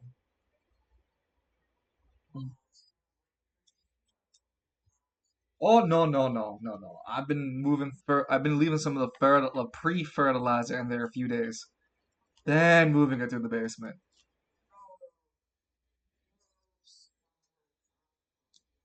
Bishop Father Falcone to you, working on the deacon. No no no no, working on the deacon.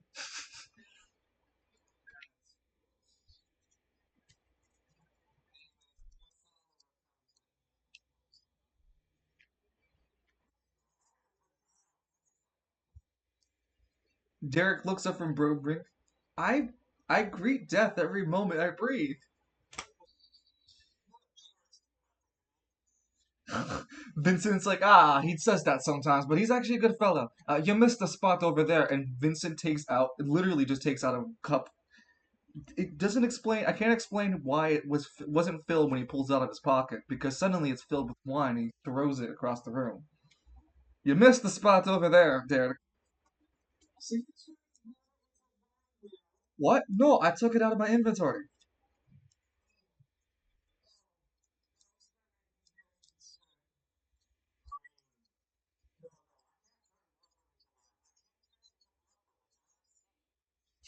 Now, would you like to see the things I could do with blood?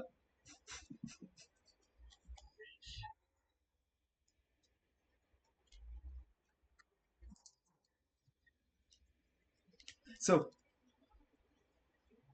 that'd be 500 gold pieces for Devon and Edmund this day.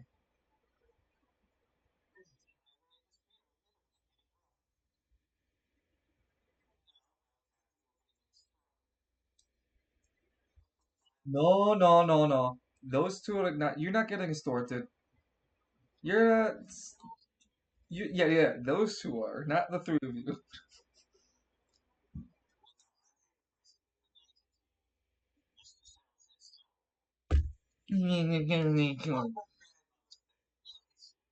Uh, to be fair with you, he Bishop Father Falcone looks at Victor very cold eyes. To be fair with you, I don't have much of recollection of my human life.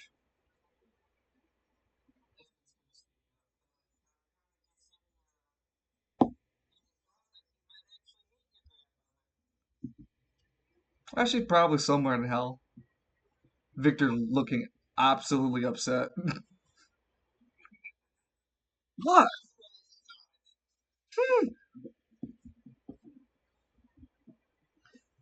So you paying up, Edmund? All right. Thank it kindly. He has you put the money in a box that reads donation to Bishop Father Falcone. It does not say the church. It's specifically to him. Thank you kindly. Um, it's a project I'm saving up for. It's called Project Kill Dumbass. I'll leave it to your imagination what I'm saving for. Oh, Victor, I have a present for you. It'll be arriving soon ish. End of the month.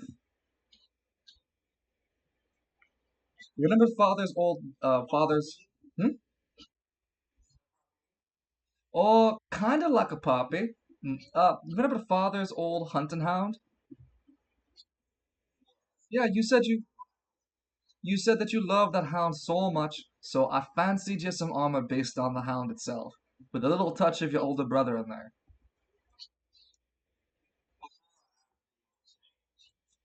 Yes.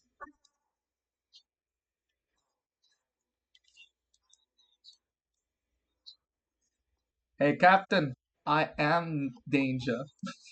Victor speaks up. So Vincent speaks up. I am the danger. So you guys, Squad Zero, I suppose.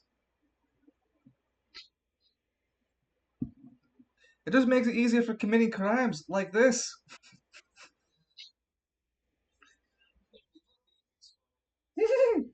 All right. The second half of your week, what would you guys like to do while in travail?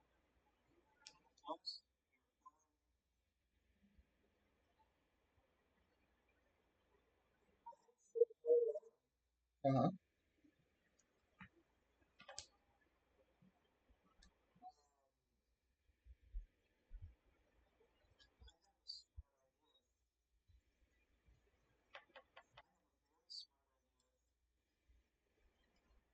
Huh.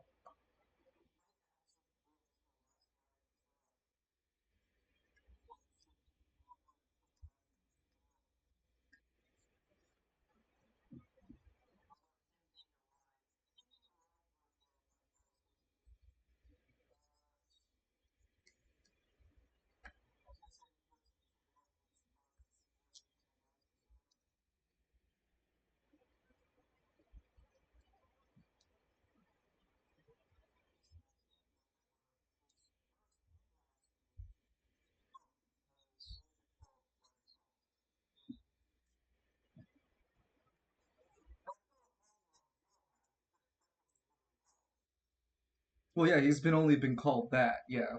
You guys do not know his first or last name.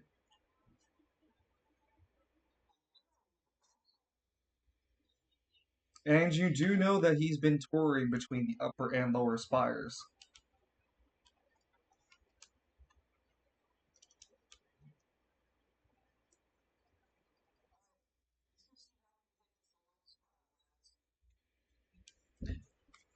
Game night, give us that title card. Squad Goldschlager approaches the lower spire gate.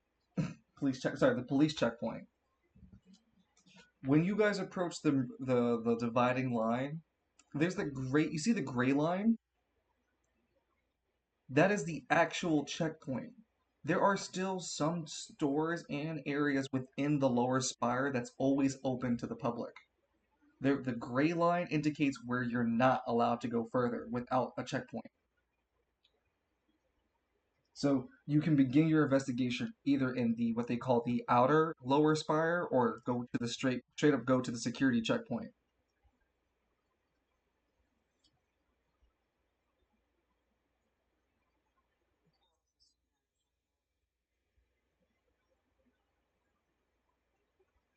One second, loading.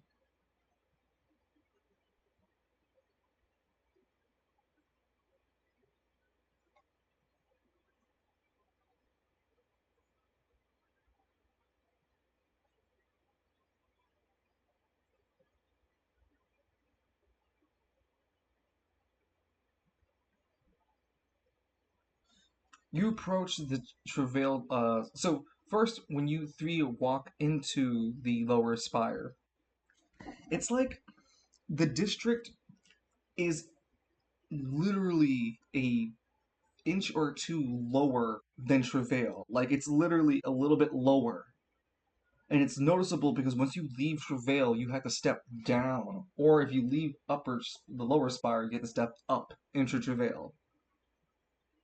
And when you step into the lower area, the lower spire from where you stand is actually its highest point because it continues to slope down into a dramatic low point, and then scoop upward in an unrealistic fashion across the surface and across across the surface of the spire. A large construct, almost like a like a large support beam construct holds the lower spire into the spire itself.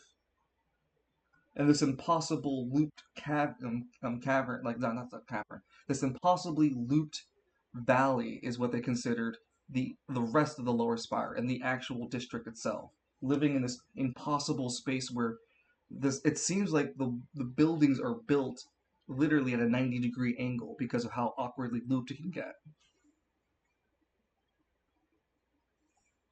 The outer lower spire is made up of basically the equivalent of small one-story, two-story buildings almost like shacks, designed to peddle goods and services as opposed to being anything of a living quarter. So a lot of mercantile, like you could find relics, parts to things you don't have never seen before, or and spare parts to other mechanical needs. You see relics, you see healing items and other type of like various goods. You see a pygmy for sale, overpriced. The pygmy is trying to sell itself, clearly overpricing its value at 1 million gold pieces.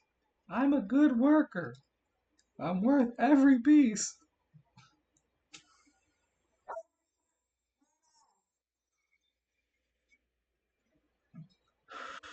No one believes me. No one wants to spend 1 million gold pieces on me.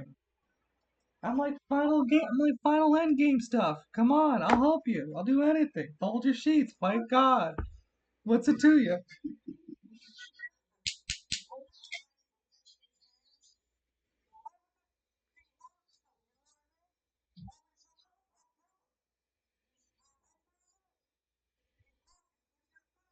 1 million gold pieces. As you guys walk away from the peddling pygmy, you make your way to the clear divide of the lower spire outer, and the lower spire itself is a massive, gray, oppressive wall. You've never seen a construct like this before, Edmund. This is some of your guys'. Yeah, honestly, I think it's Victor's first time and Devon's first time too. You guys have never seen such a largely oppressive gray wall before. You didn't even think wall. Hmm? Falcone's not in the group. No, Falcone's doing his own thing. It's Squad Goldschlager who's going in.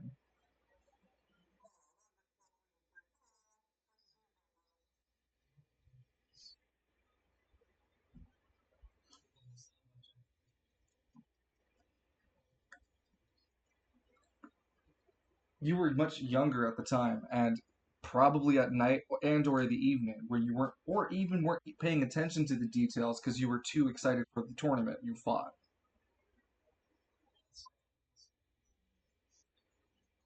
When you look at the walls of Victor and Edmund, you can see how they, even at the very top of it, which goes up to like 25 stories, sorry, 25 feet into the air, it even concaves another 15 feet to cover like at a different angle, as if to keep even flying objects from falling in.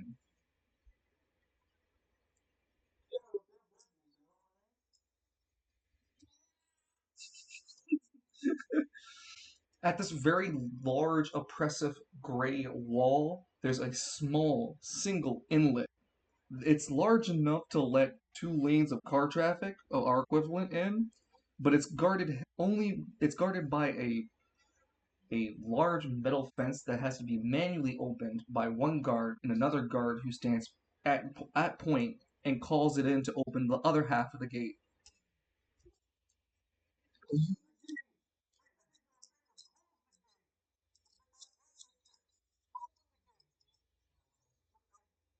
Open the gate a little, but I think they're femboys. Open the gate a little bit more.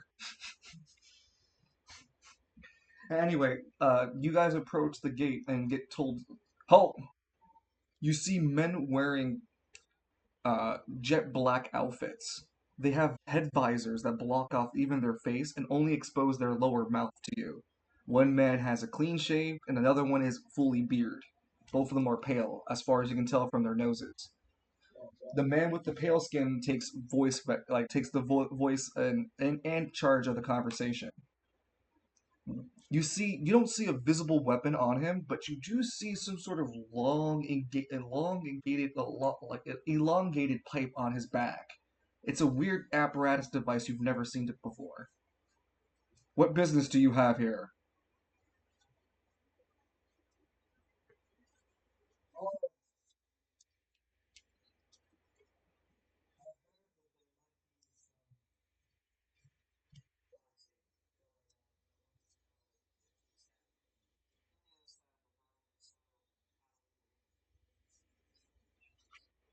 Boxing. Oh, you mean megaloboxing? Yes, that's one of the staples in the lower spire. You would need to buy your ticket in advance and then buy a lower spire 1 day visa. You can do. Oh, the visa costs 25,000. You can apply for a 30-day visa, which will help lead to a full like a 30-day visa can prove itself to go for a year-long visa. You can apply for that. What's it called? You can apply for the permit for that through the SpireNet.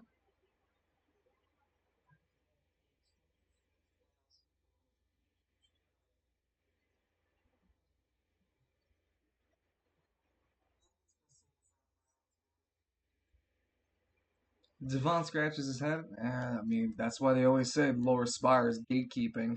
Literally.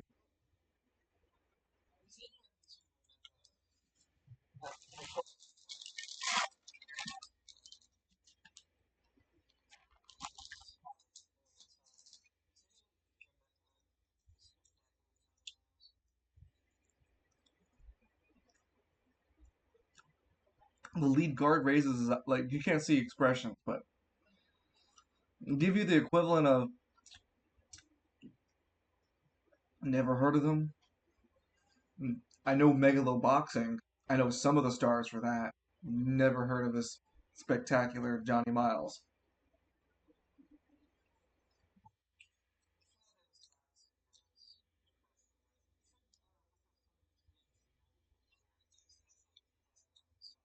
Yep, yep. I mean, if you have real business behind the walls, I'm willing to cut you a deal of 10,000 gold pieces to let you in, as long as you don't cause trouble. Oh yeah.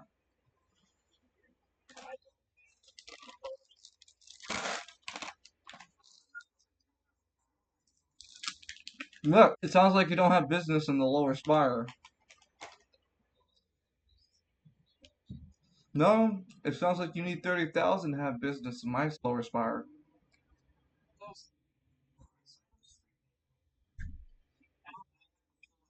Correct.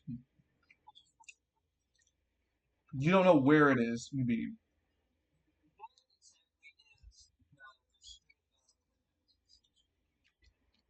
Oh, that? Definitely behind the wall. No one lives on the outer lower spire. It's just meant for selling goods and services. You can find your boy over here.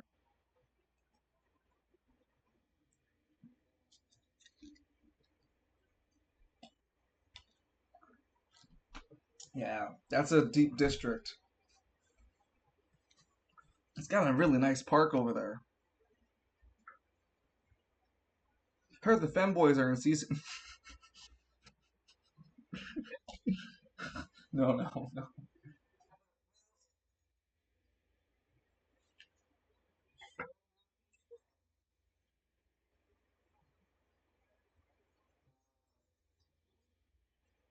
If that's all, then stay safe and don't break the law.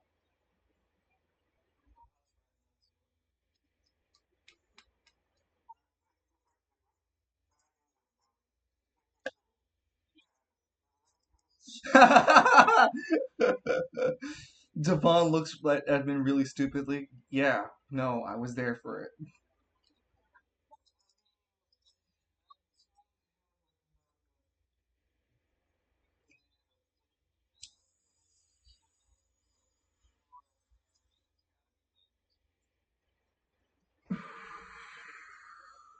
Okay, all right. Well, November the third week comes up. Wow, wow, guys, we are speeding through November. You guys get a cutscene, by the way, at the end of this month.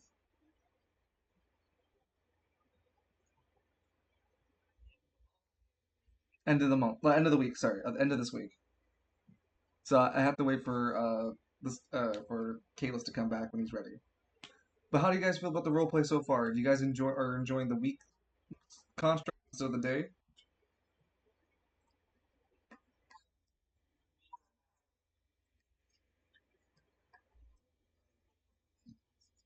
Great. I'm sorry. I'm just asking for some feedback. Don't mean to detract you from your excitement.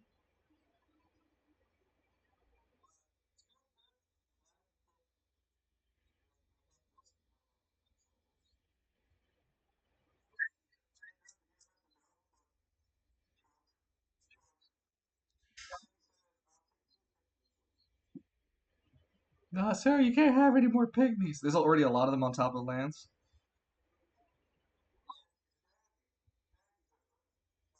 Who?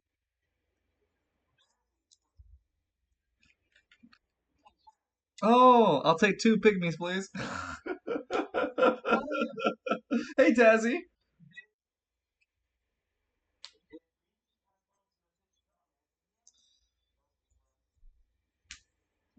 Yeah, he did. The thing is, Lance told him at the other half of the week.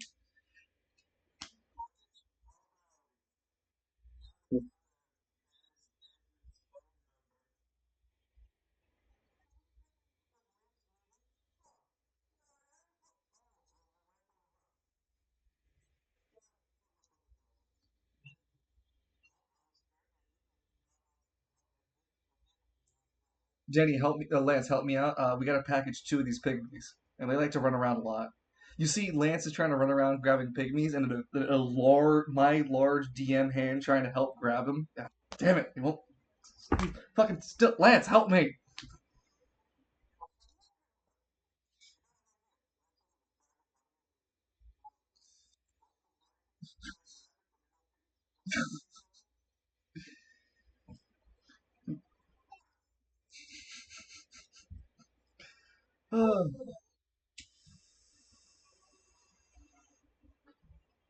What do you guys plan to do for the third week?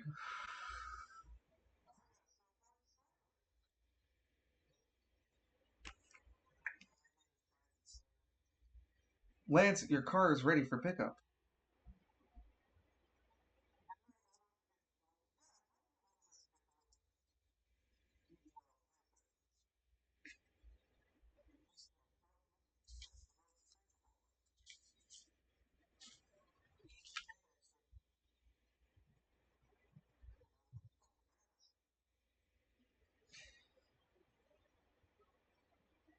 I don't have it on the list of things. I don't have it on the list of things you paid for on my notes.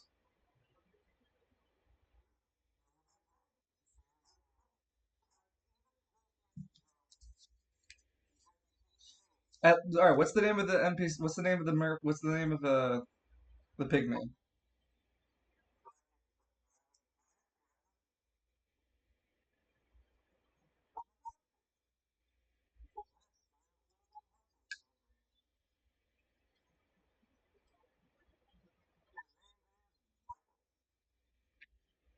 Huh? I swear it's Murphy.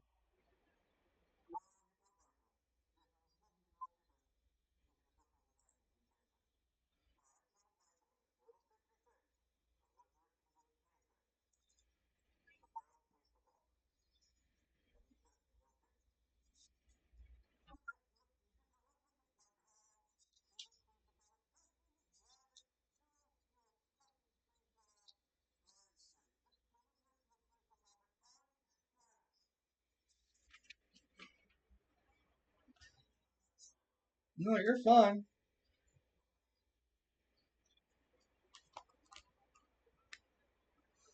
I don't know. I just really feel like I'm drawing a blank with that one.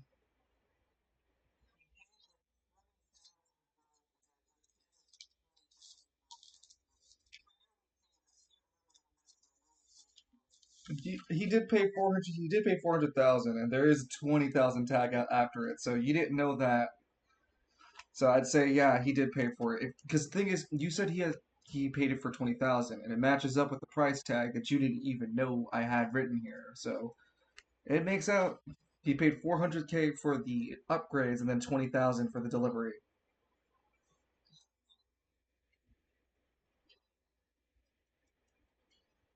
So it will be delivered to the police station.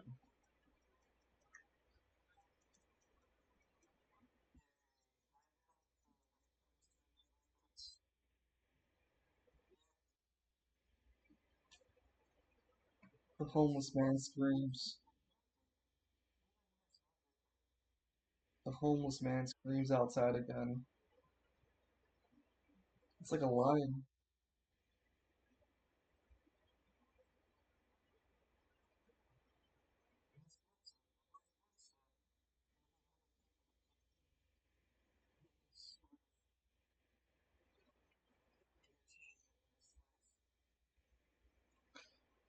So, moving along from that, November the third week.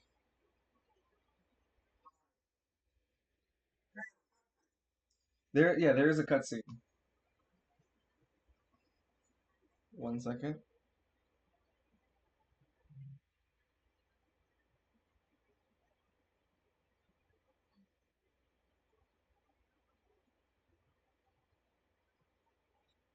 The camera takes us uh, into a dark lit room. There is a man that the camera first focuses on his back before finally getting a better angle of him. He's holding up the man is holding up with wearing a safety gloves, a vial, slowly pouring it into a different container. The camera panels up to reveal the face is Novus. He's very much paying close attention to this, about trying to drop just a minuscule amount until, hey, Novus! Novus doesn't pour the drop, but puts down both of the containers, glares at All Eyes, and goes, what? I finally reinstalled this Homeland Security system. I took a page out that Bishop Father Falcone guy. I installed a ring center. No, you didn't take a page off. I told you to buy it from Amazon. Hmm. Why do you say the things you do? What are you exactly? Novus picks up the innocent looking All Eyes. I am a being of incomprehensible chaos.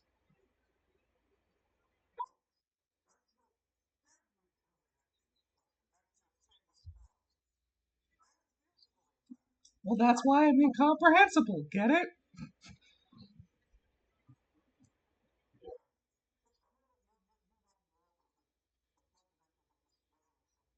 Oh, I know much more than. Oh, sorry, hold on. I know way more than that. I mean, he walks. All Eyes waddles out of his grip and walks on top of a tabletop.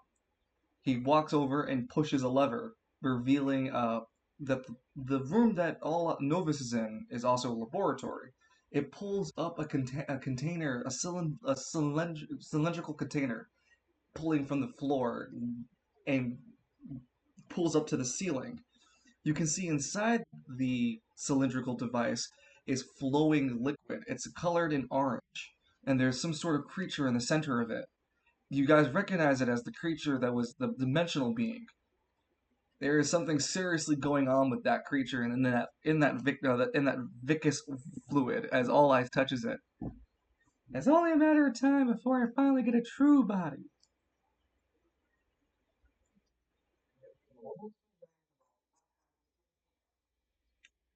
Oh no, you get to keep living for now.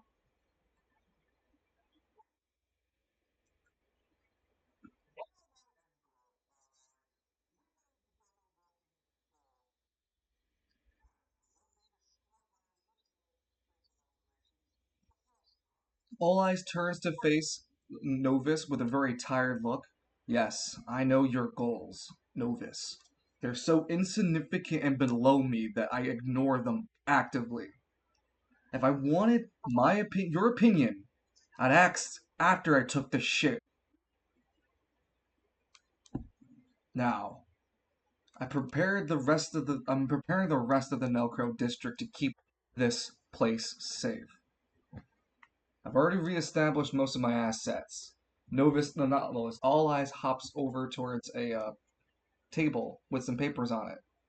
The papers then, with the influence of the shadows of All Eyes, begins to be manipulated and show off the Nelcro district. I'm planning to erect several defenses. We were attacked before. I do not wish to be interrupted again. I am also going to be deploying my newest recruit. You mean the newest creation? The door open. You hear a door open in the background. Do you mean me, father? voice speaks up. Yes, yes, I do speak of you, but you're not my son. You're more like an exchange. You're more like an adopted orphan. Thank you, sire. Now, I want you to do me a favor and roam the streets on top. You can kill anything that doesn't belong there. I haven't. There's not anything allowed up there anyway. So anything there, it's all free game. Danny, I got this. Oh boy, freedom, father. I will show them and guard the building for you. This, all of me will. Yes, yes. Now go. The creature that spoke to All Eyes is this gelatinous orange substance that's contained in a viscal form that's barely upheld itself. It's almost like from Sonic, that blue guy. Is it called Chaos? Okay, yeah. It would be like Chaos but orange.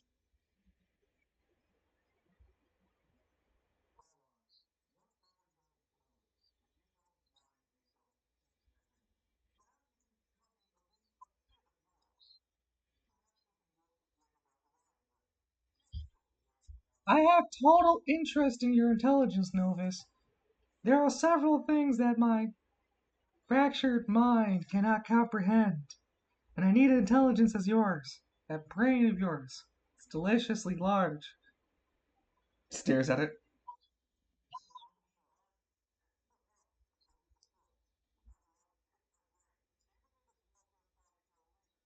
Yes, yes, yes, yes, yes. But Novus, you must understand. I have more plans with you than past this curation of my body. It is only but the first step to the beginning of my moccasinations. I truly desire to uproot the Spire itself, free Spire City from its oppressive shackles, and rule as the leading leader to rise the Spire City out of its impressive clutches from an enemy that they cannot even comprehend.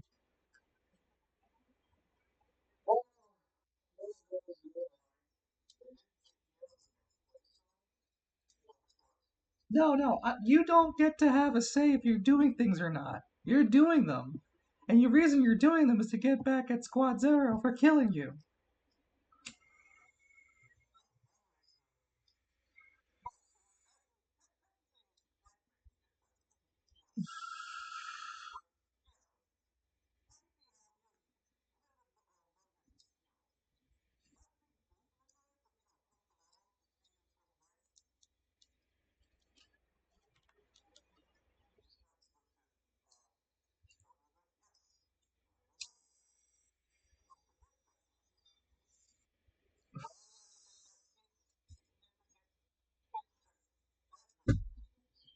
Wait, wait, wait. Okay, okay. Listen, look. Next month, you got a project.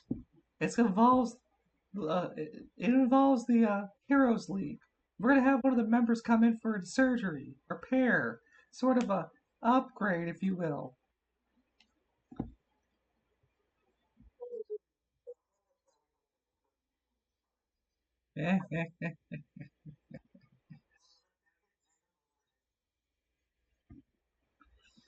The cutscene would slowly end with us All Eyes laughing.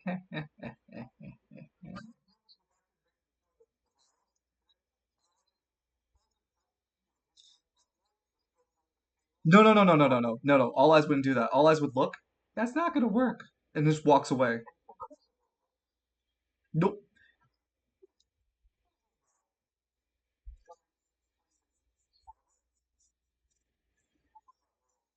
No, no. Novus never goes attempting. He gets so paranoid and nervous about it. He never attempts.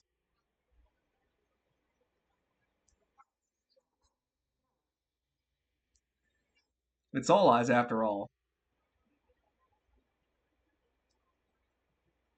I am.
You guys are planning to attack, yes. Which is the fourth week, yes. And you've seen from the cutscene, at least, All Eyes has plans to see another villain soon.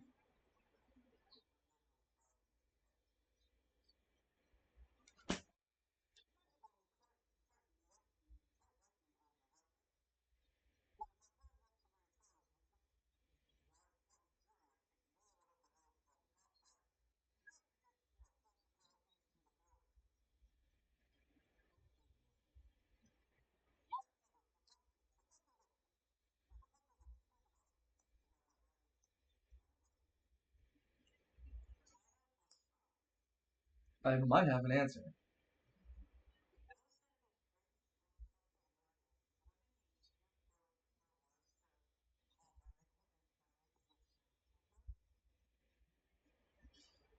You are at the skill level to contact Michael. Mm-hmm.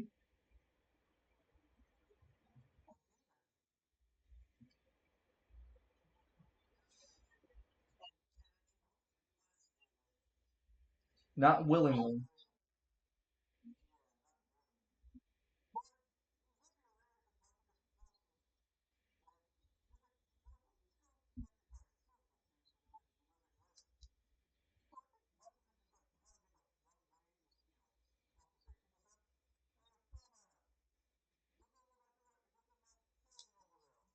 No, no, it doesn't work like that. Okay, well, it doesn't work that being that you're the living legend via silver, you're not connected to the silver through it. You are heralded as a hero of the silver. But most of the city folk won't even see you as a silver individual. They just see you as a hero.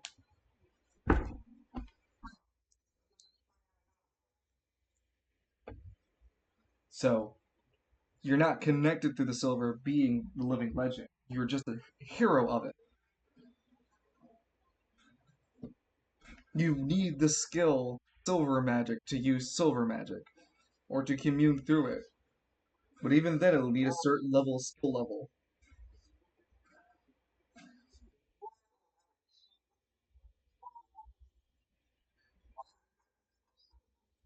Oh yeah, just keep using it. Don't worry. Ain't like there's repercussions to that.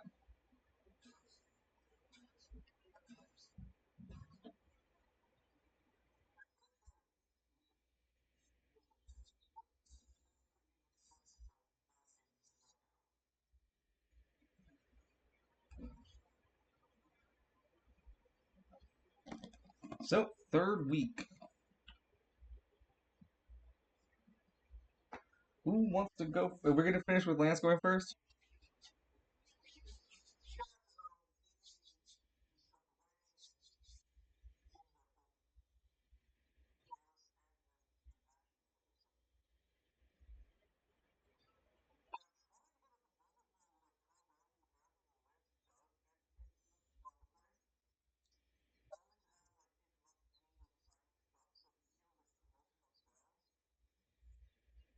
Well, we'll have to see if you luck it the fuck up because it's still high, very low probability of you finding it.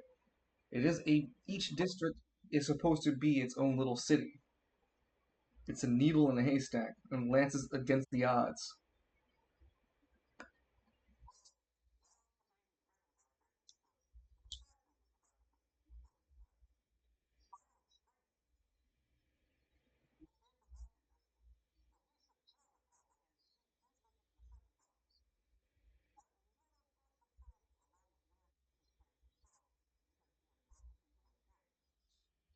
Cyric has been Cyric has been out of public sight for 1 week, 2 weeks. Uh,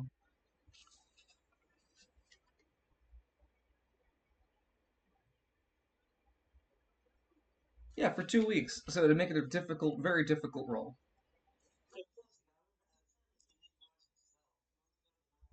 Correct.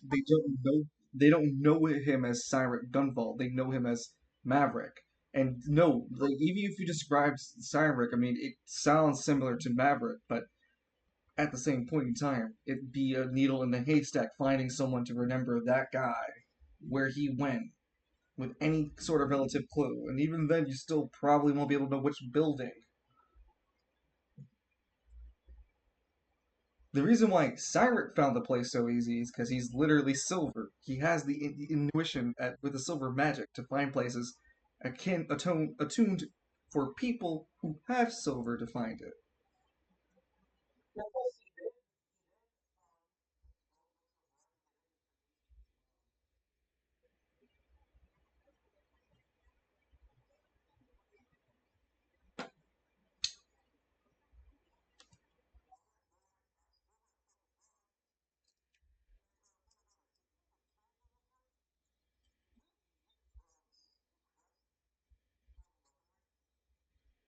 Uh, yeah, through the quartermaster. We don't have heavy ordnance, but we do carry some firearms.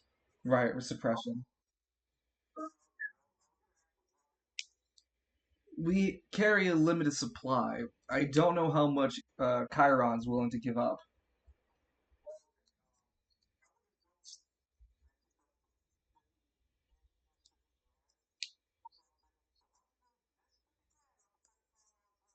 Chiron.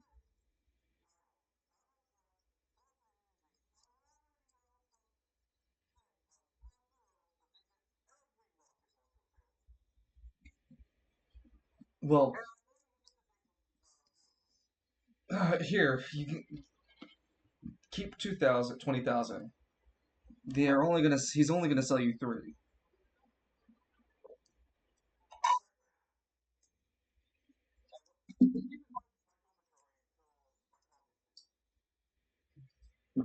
Wait, what car? Lance, you walk out towards Travail and you see that your junk dog pulls up towards you.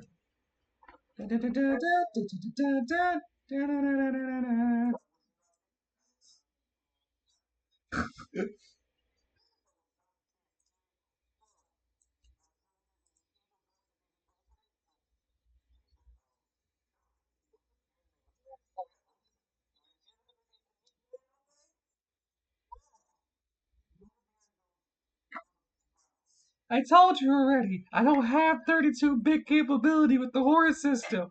It's got three different beats. Deal with it. So anyway,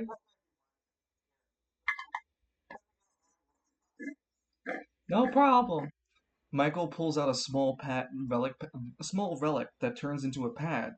The pad's like a silver metal disc that hits the floor. Michael steps on it, and it floats up in the air and flies off.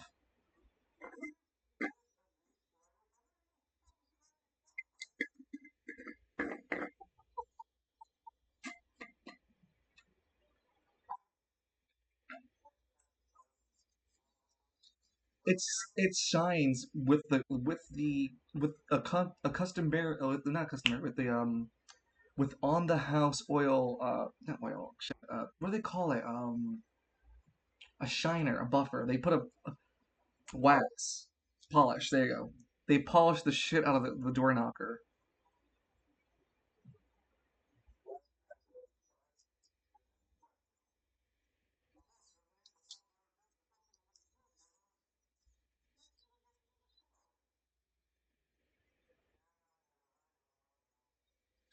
When you take a better look at the door knocker, you can take a look at its new engine. It's a little bit bulkier at the front for it. The car is heavier, noticeably, because there's more reinforced compact ballistic armor plating. You can see that the turret at the top has this noticeable nozzle at the bottom of it that can swap for the 30 millimeter grenade. And at the very front of the car, the APC, there is front rams. The wheels have been replaced with treads, so now it's basically it's a small tank, like a small anti-personnel tank. It's not armed. Hmm.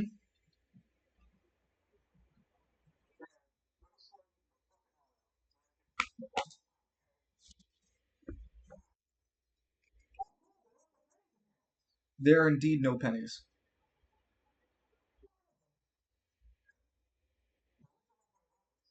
There are indeed no rotten stuff.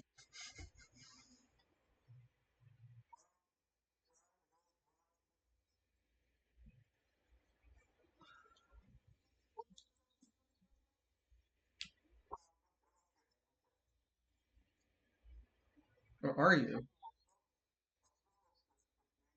The fuck is that Stolos district? Someone point that out to me. Nope. There you go. You get your card? Fucking cursed.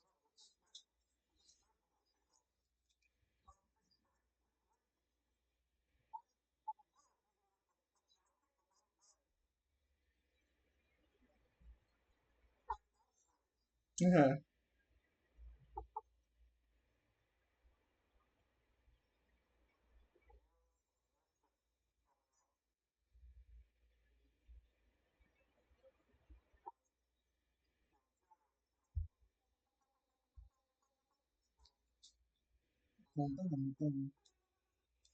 You drive through the city, and all the cars have to either make way for you because you're a lot larger than you normally would be. So it causes literal car traffic, like big traffic issues when like in more narrow drive-throughs. When you're on the highway, when you finally reach the highway with the door knocker, there's less of an issue. But when you're in the city, it's a little bit of a problem in those tight, narrow hallways, not tight, narrow street slants.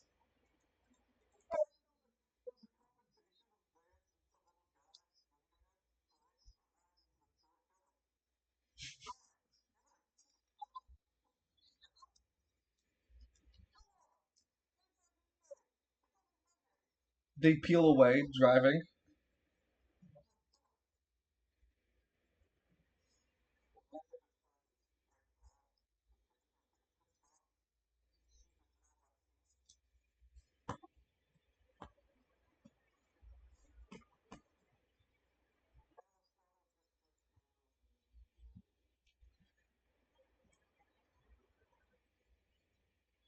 And it takes a little bit of time. It takes you driving through the side of the spire, takes you to get to the Hammer District, and it finally takes you into the intersection between Caribia and finally it's Aristotle District's checkpoint.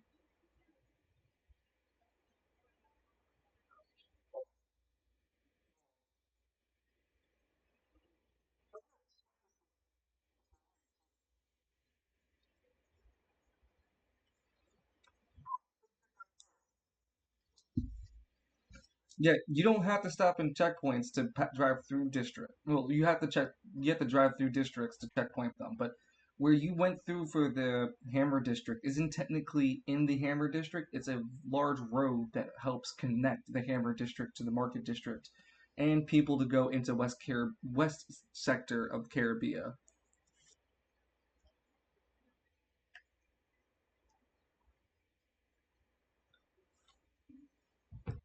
You never see it coming. So yeah, you pull up to the Marketplace District checkpoint. It has similarly gray oppressive walls that keep people out, and a large checkpoint canopy-like area. It's bulbous, and it looks like a turret pill. You pull up to it, Lance, and the first thing the guard side goes, "Welcome to the market district. Why do you have a turret on your car, sir?"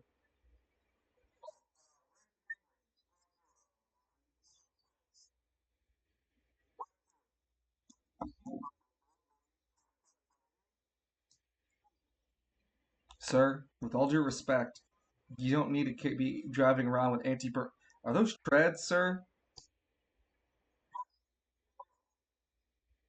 Why do you have a militarized vehicle trying to access civilian location?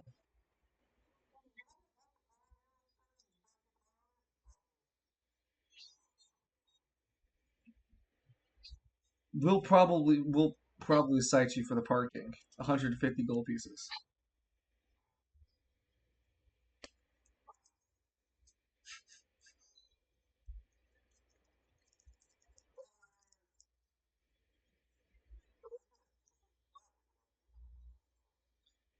A receipt.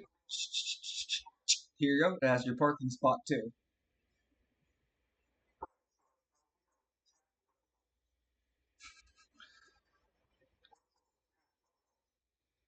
And you enter the Aristotle district, Lance McKinney.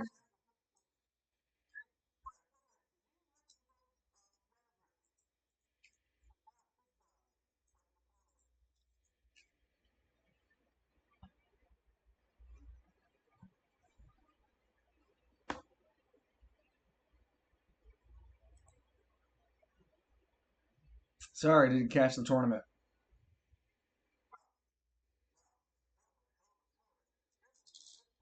You know, it's weird. It's like everyone I talk to hasn't seen it, but I know people watched it.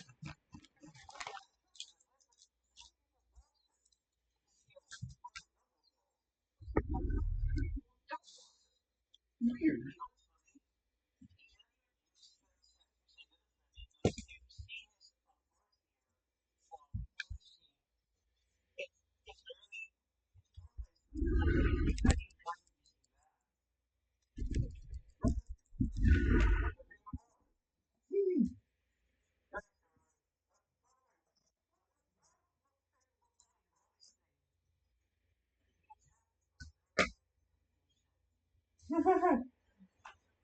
Go ahead, Dan. What's up?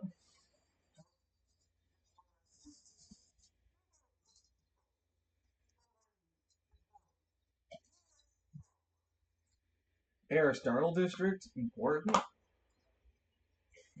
You have a lot of different academias here. There's the Council of Mentats. You have the Academia Magicas,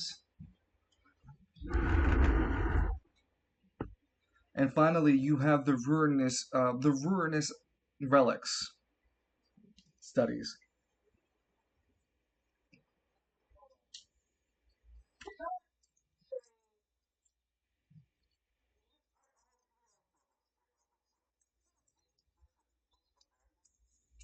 That's metagaming. Yep.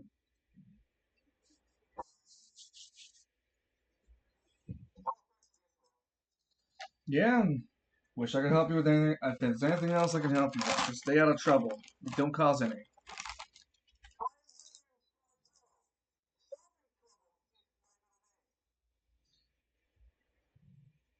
Don't cause any trouble.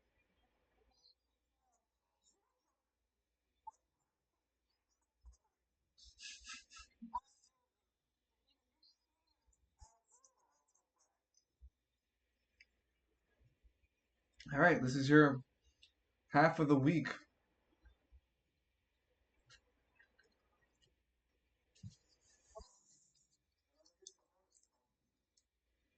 It'll cost you 500 gold pieces to find and embed yourself throughout the week.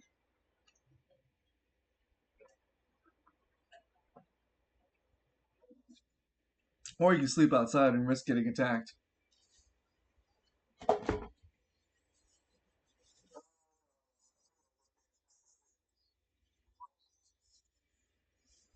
And they prowl at night. Ah.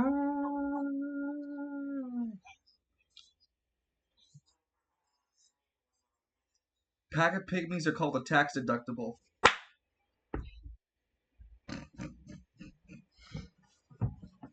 I fucking love it.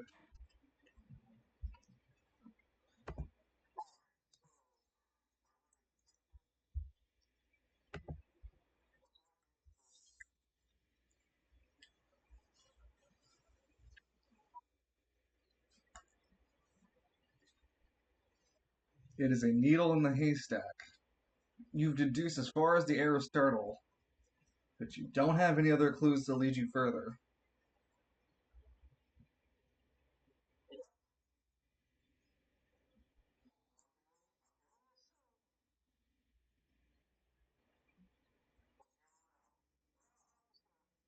You do know one detail that silver is considered, like the colors are considered a religion.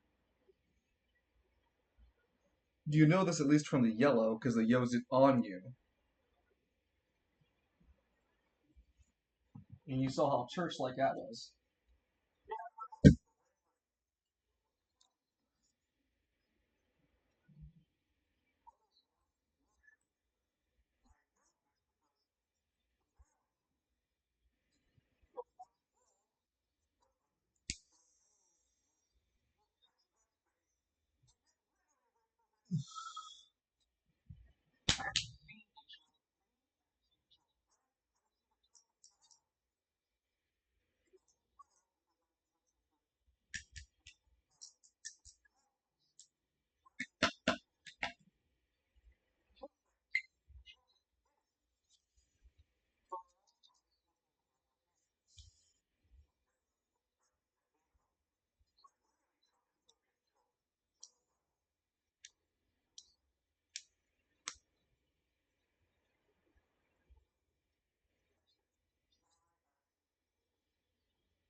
It's gonna be an uphill battle 3 weeks. He's been isolated.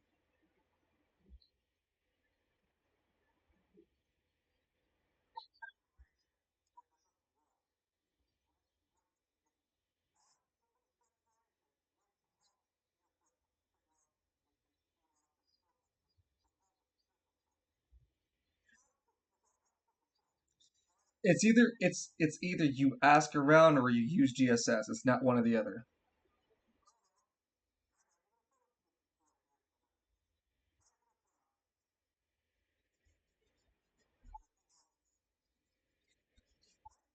Mm.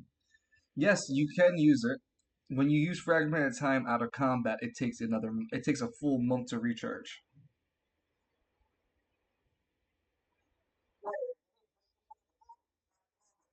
Correct. So this out of combat ability is a month cooldown. The in combat ability can still be used.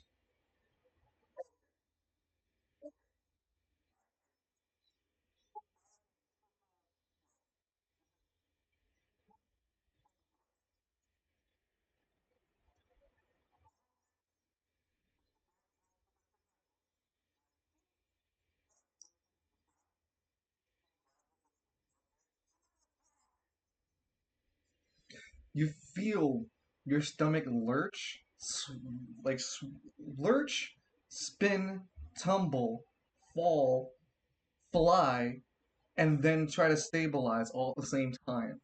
As from your shoulders and your upper chest, another lance appears and pulls from itself from you. It is in the perfect color of yellow.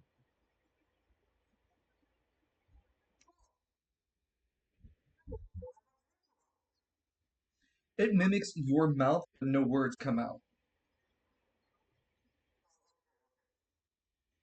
Every time you move your hands and gesture, Lance, it moves its hands and gestures with you. It's almost in a delay, not immediately.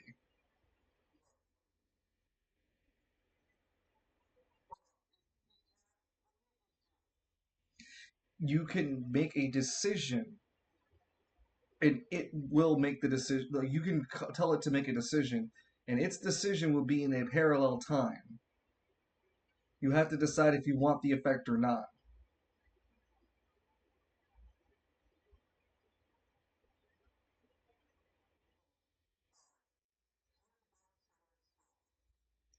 The effect is limited, so your time in viewing what happens is only for a minute.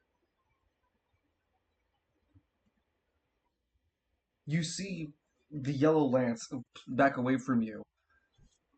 He transforms into the silver form of the GSS. Even in being a yellow fragmented version of you, God Shattering Star still appears as it's its pristine silver form. The only difference is it doesn't have Lance's motif, normal motifs. Like color combos. Like God Shattering Star is all silver, but there are small marks across Lance that are personalized colored for Lance. It's indicated in red. For this body clone, though, it's yellow.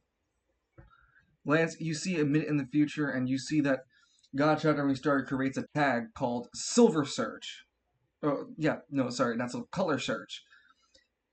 And you punch into the air looking around. The results of it are inconclusive, as you cannot find anything in the current area you are. Then you see the yellow revert back to you normal. And now you have to make the decision before you do anything else. Do you accept what happened, or are you going to do something else?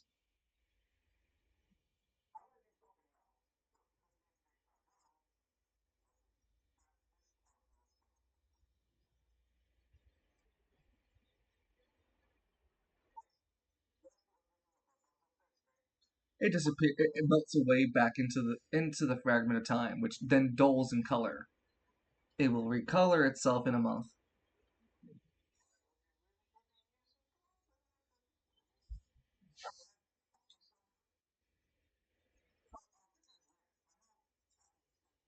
Yeah, yeah, yeah.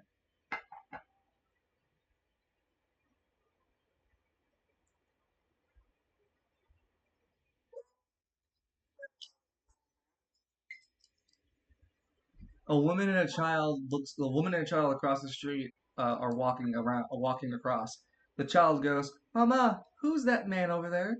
"Don't look at him. That's McKinley. His influence." "No, Rebecca! I want to break doors. I'm the bastard beast of West Bay."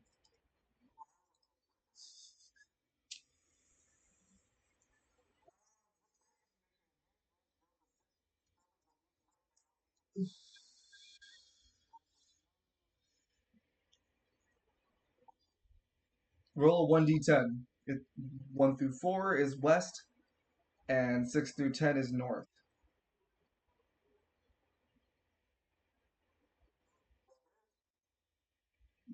You move up into the second half of the northeastern half of the market district. To you, as you walk through the market district, you see that the people who live here live like snooty people would. They hold their noses up. They think highly of themselves.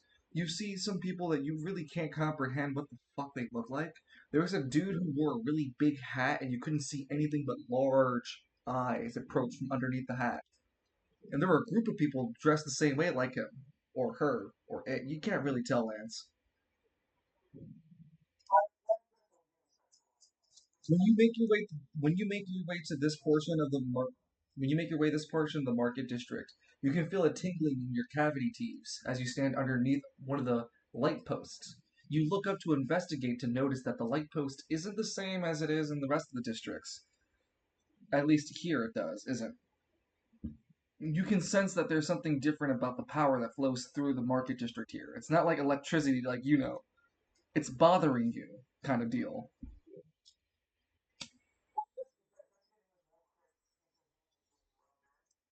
Yeah, yeah.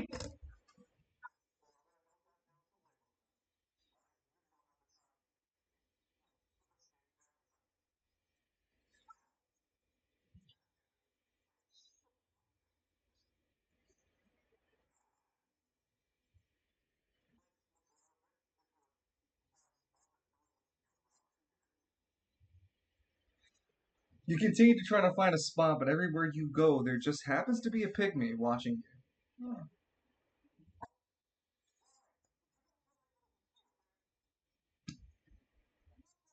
no promises.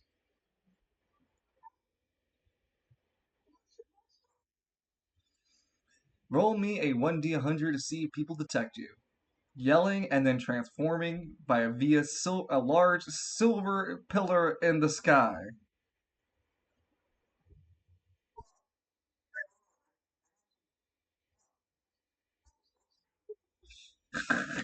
When you say that, I should probably stop. And then the silver pillar hit.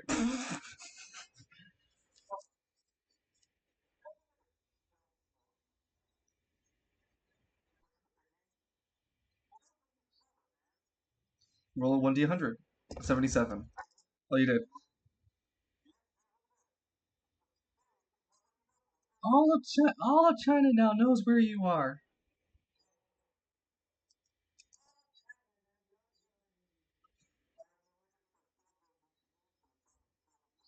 Okay, okay, I can put this in terms you might understand. You put your Wi-Fi router to public.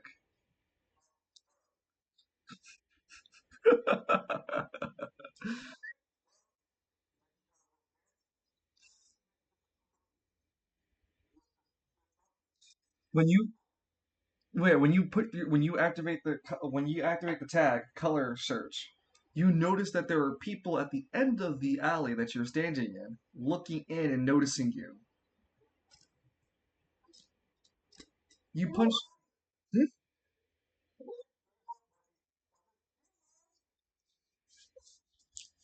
You punch into the air and you feel no, not you feel you punch into the air and an invisible lasso like color like sorry, not visible, a translucent lasso appears and you grasp onto it, pulling you towards the direction that you need to go. It doesn't pull you into the air, but you can follow it. The people look at you, confused, scared. There's a man in complete silver. There's pandemonium here at the Aristotle district.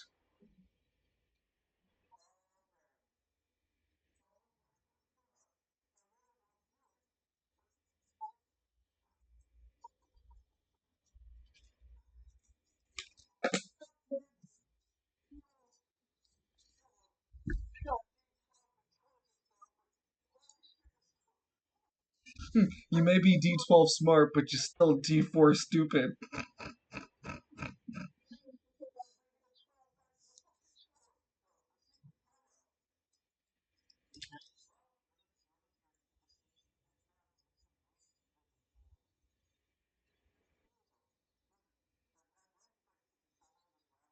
You don't know. You see that the crowd doesn't follow you, but you definitely have everyone watching you walk. It is very hard to hide a near 7 foot silvered man with 4 arms. Now three as you continue to approach.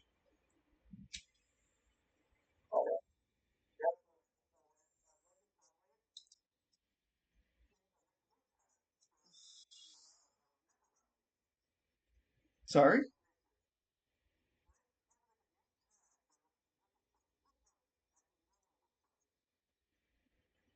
So camouflage. And you camouflage back to looking like as if you were regular Lance.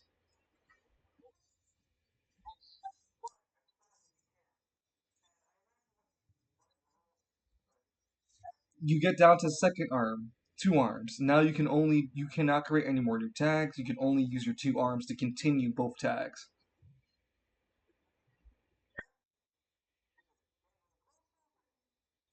You're approaching an outcropping of several different buildings that look. You feel that you can't tell how far or close you are, but you see several large buildings and cropping. You tug along and continue to trail after the rope, the translucent rope. You notice that you lose your right hand and sorry, right arm. What ability do you lose? The camouflage or the rope?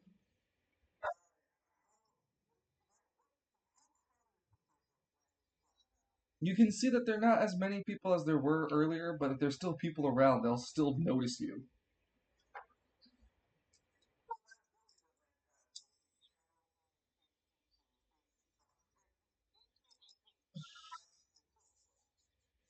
It won't be able to be used in the Velcro arc if you use it now.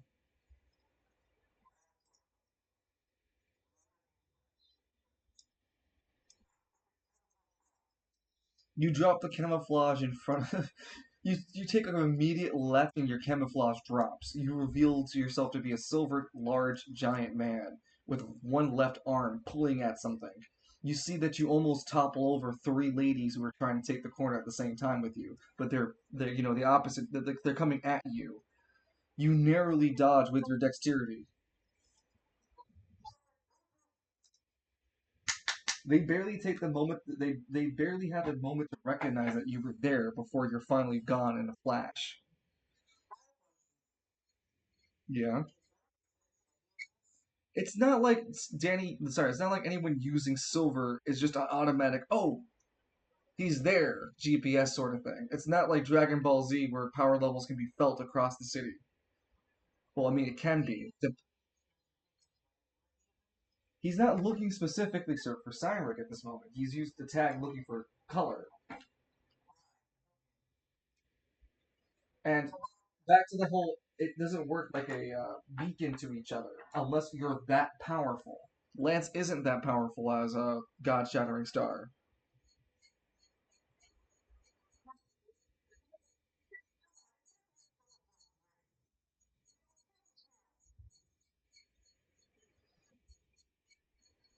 You eventually get pulled into this narrow hall, not yeah, this narrow corridor, and just as GSS runs out, you approach the long strip of empty, uninhabited buildings. It's the proximity of where the church is, but now GSS fades as you go back into your regular form, panting in exhaustion.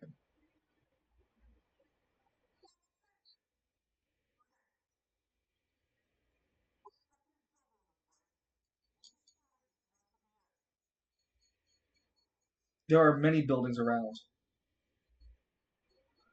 There are many buildings that even have storefronts in the bottom of them, but long since gone. It's a long strip, about 3 miles worth.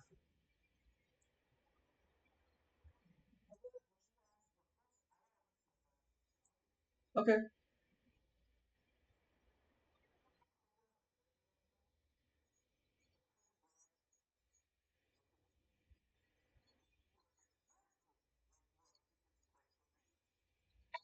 You start to hear. You start to hear.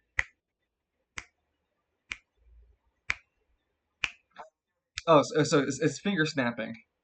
You turn around and look. You see, look down. You see there's three pygmies finger snapping. Jazz finger snapping the way towards you. Hey, you came to the wrong neighborhood, Lance.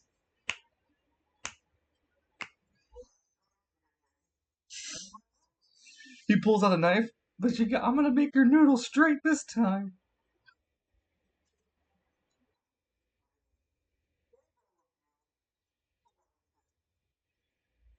I'm gonna tell Bones Malone and the Rattleman boys.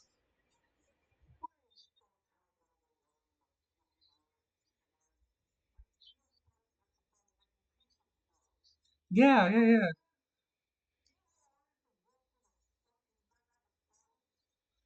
That's exactly why Bones Malone's got a grudge with you. You keep insinuating he's just a quote bag of bones. At least the Fal- at least the Falcones knew how to show respect. That Vincent fellow, he was smart. He knew how to say to keep his head low. Good Yakuza guy. Clean bodies well.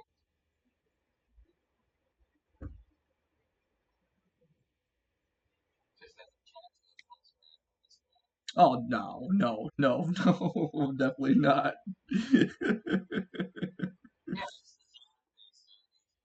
Oh, you're talking about Falcone. Oh, dude, dude, he do the fucking Silence of the Lambs. This is me completed, and he takes off his fucking robe, and you see the fucking Hell's Wrath as the dragon's final form on his back. Oh my god, you know what I'm talking about, right? Have you seen Silence of the Lamb? Oh well, TLDR, the lunatic, the serial killer has a fetish of this final form turning into a beast, and he tattooed it on his back. And I was like, oh, that sounds like Falcone. He'd put it on his back and make it a real statement to have people see it.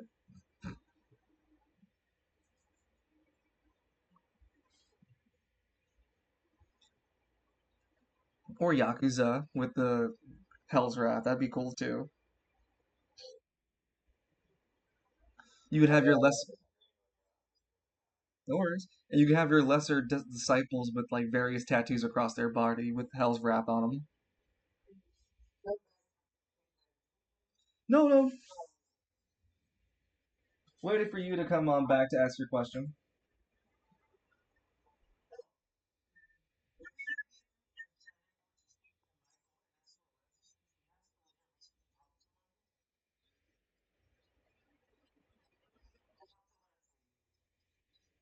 Well, you have to spend time trying to talk to Deimos.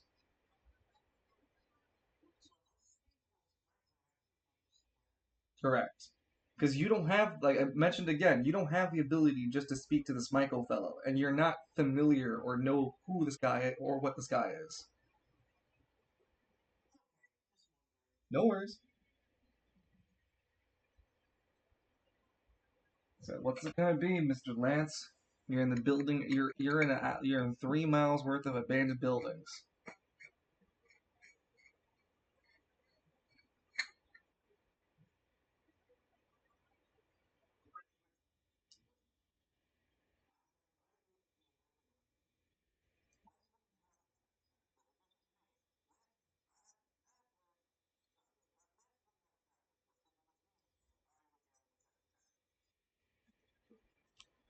It's startling, Lance. This is the first time you've ever heard the city quiet.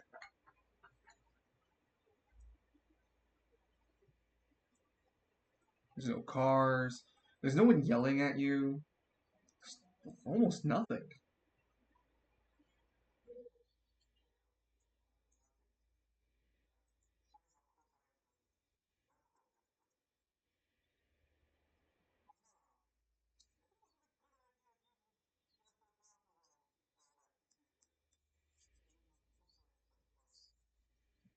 Too late to regret it.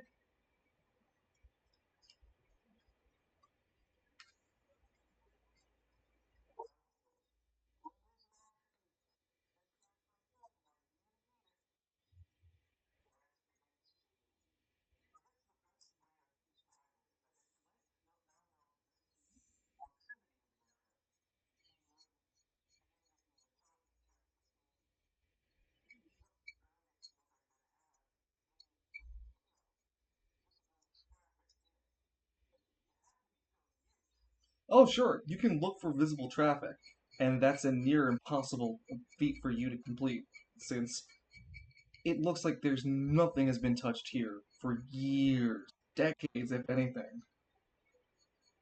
It's hard to believe that there's been no one here.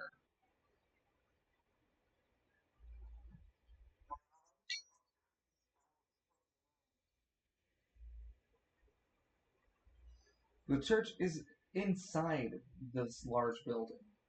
You need to get into it. Remember with the silver owls and everything?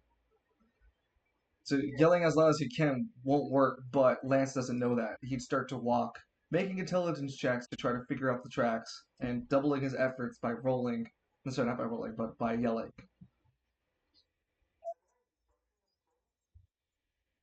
You'd be at -1 AP for the upcoming combat.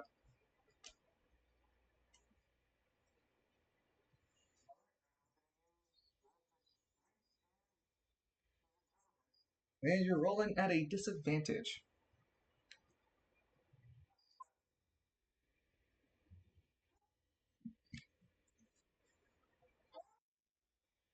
You can risk sleeping out here and trying to continue the search on the next week because throughout the day and going into the night, your efforts are fruitless. You find no building that could fit the description. There are plenty. So not only could you not find a building that would specifically look for a church, you also found contradictory buildings that could fit one easily. But there's just like 4 or 5 of them, and it's no way for you to decide which of them could be it. You have so many options at the same time, no options that would feasibly work.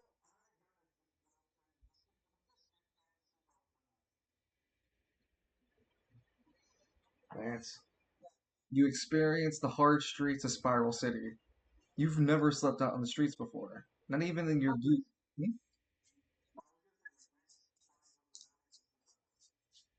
Even then, you're still quote sleeping out, and this is a unique thing that happens. That's happening. It's never happened in our roleplay before. Every player's usually got a place to sleep, and even in Lance's youth, he's never really slept out like this before.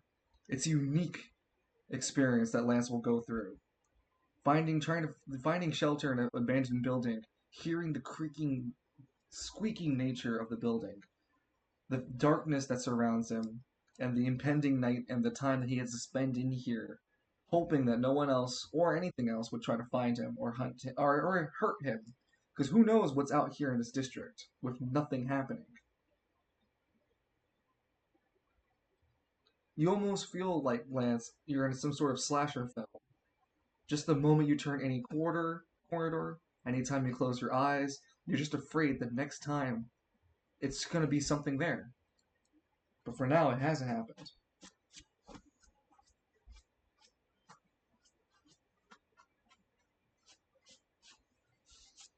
Roll a 1d100.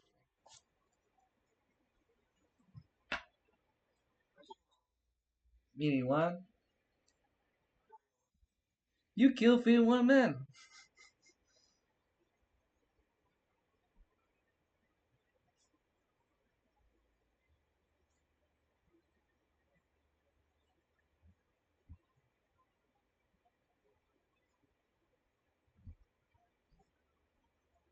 We'll discuss what happens to you when we get back to you on the last week.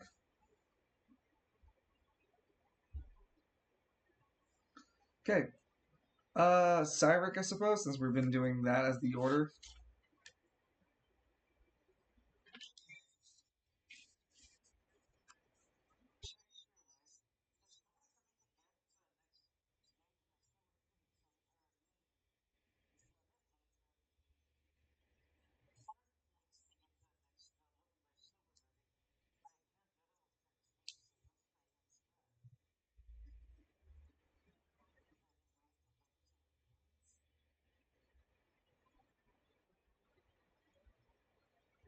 Your typical training only allows you to get allows you to get three silver. There are no real other way. Like you have the best way to get experience. There is no other way to get more experience than just three at a time. Sort of designed to be, intentionally a time sink. It's you learning the new craft. It's you perfecting your skills and talents in it. There's no sort of extracurricular for this. You're at the fastest I could get you. The hyper bimbo hyper bimbo transistor chamber.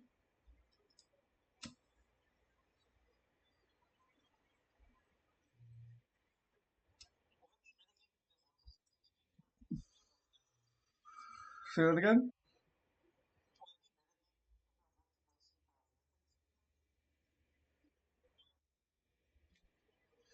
Yeah, because there's like the only real person who's looking for you is Lance. You don't really have a reason to be looking for Lance. You know of Lance. You asked about Lance towards Deimos. But unless you're really that convinced that your training would only be advanced through Lance, which he doesn't know Silver,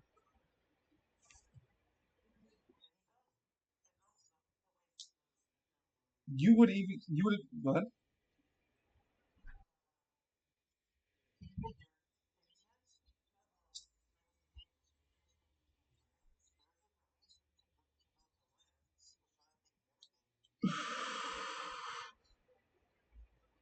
I'm gonna go back to how Silver doesn't work like telecommunication. So it's not as simple as phoning up somebody. But there is an anima to phone people up, but only one person really knows that. Yep, a single character used it so far.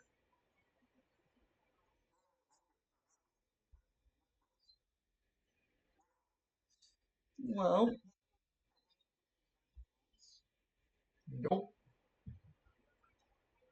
Line, do you remember? Mm-mm. Close. Telephone. Stay with me, machine. Sorry. No, Edmund.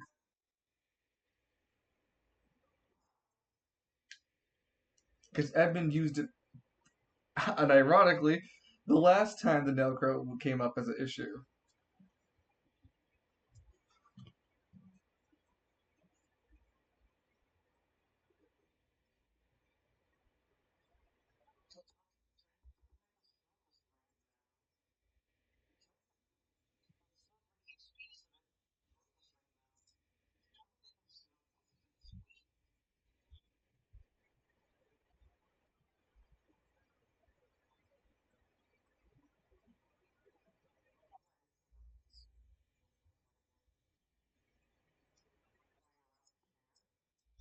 I'm willing to listen to it.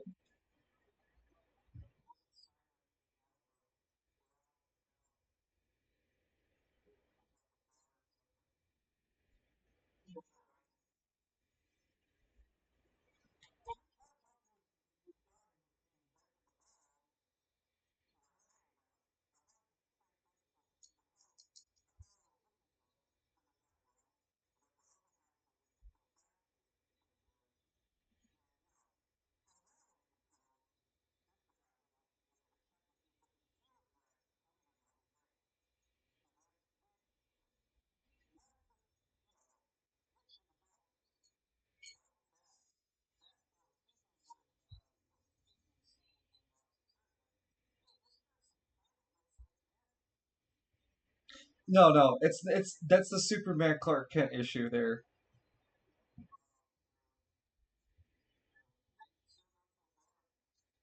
Very true.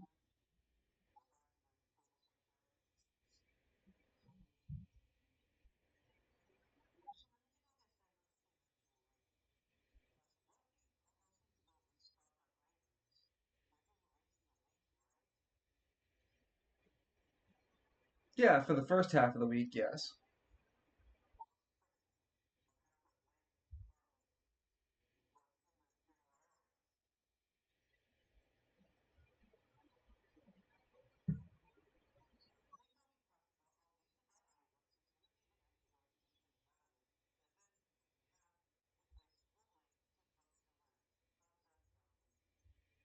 Mm, couldn't happen like that because the first half of the week is considered 2 or 3 days. The second half is the remainder 3 or 4, the remainder other half of the week. So they're kind of supposed to be independent of one another, and each of your decisions for each half of these weeks kind of have to be similar anyway. It's just they're supposed to have a purpose, similar purposes. For example, with Lance, he spent his first half. He's first dedicated that he wanted to go to the Aristotle looking for Cyrek, so he needed to travel for the first half, and then spend the time at the second half actually looking. You could go spend your time out in the city for one half of the week in order to explore. That's totally viable.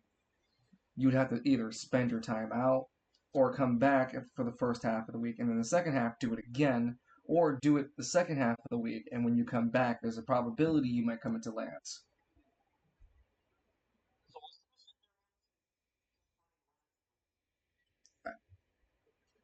Back to the whole that's going to be metagaming. I understand you guys want that to happen. It's okay.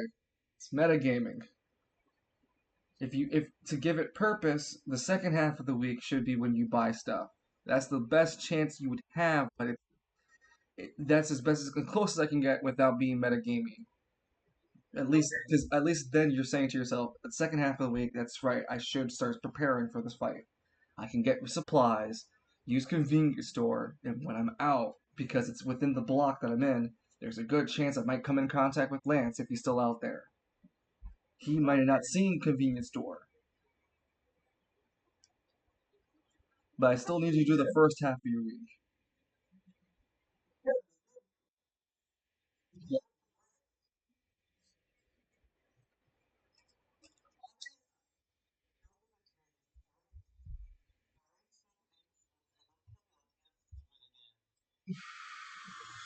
you can try.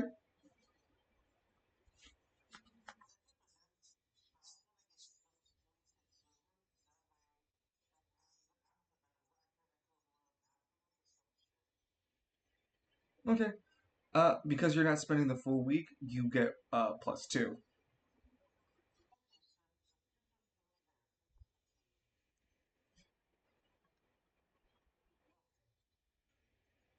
You notice at this training session that your rival isn't there. This week, sorry. You notice? Yeah, you notice that Venter isn't there.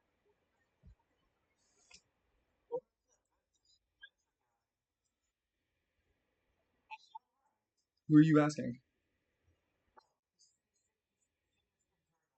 Oh, okay.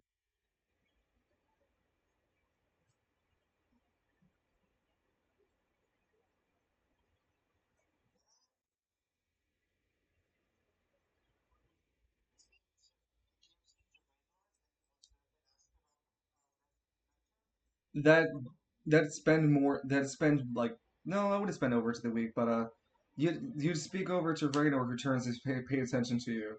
Oh, Cyric. Uh, you're asking about Venter? Hmm. I can't say that I saw him last week either. I'm not exactly sure. After that training exercise, I haven't seen him.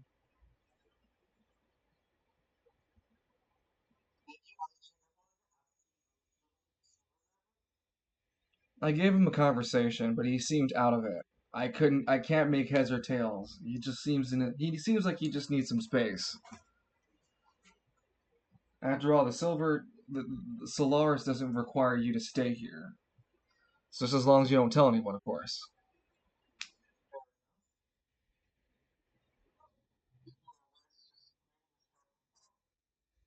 Hey, would you mind? I'm trying to sleep out here. Come on, man. I pay 10 gold pieces a night to sleep out here. I don't need people like you yelling.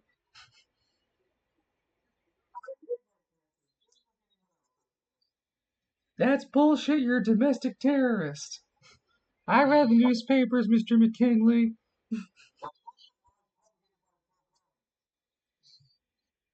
While I'm not obliged to object to that notion because it might be true, I'm still going to rebuff you because you're McKinley.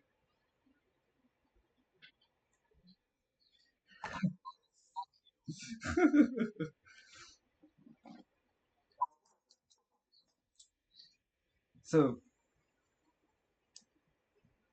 the second half of your week, you want to go and travel to get to. Yep. How much money does Cyric have on him?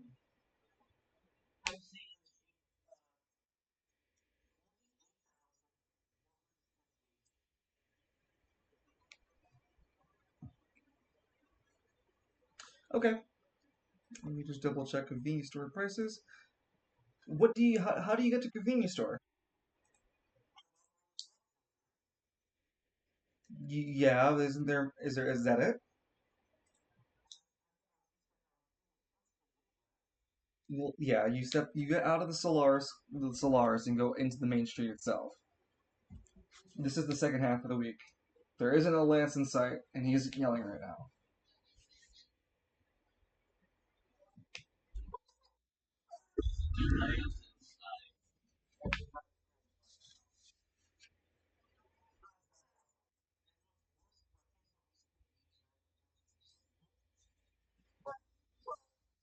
How do you activate convenience store?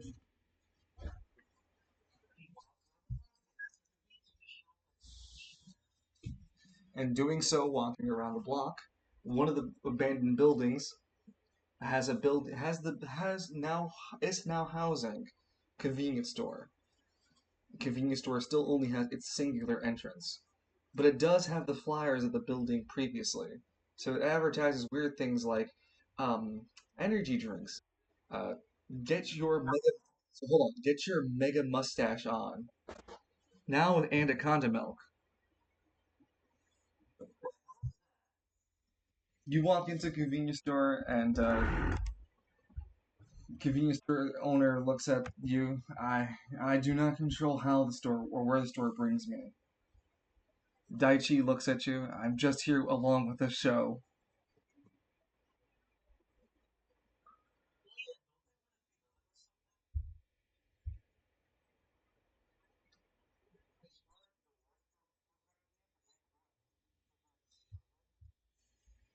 It's September.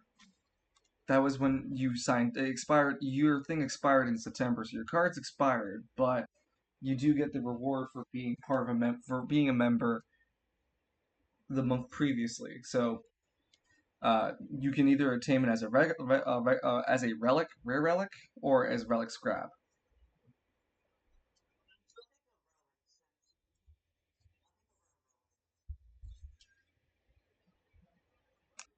I'm gonna probably have to switch it from rare to uncommon because that's probably more what he'll be giving out. Yeah. I'm gonna switch the text now, but I'm gonna still give you the rare relic. He hands out uncommon relics. which would be upgrades to your anima powers.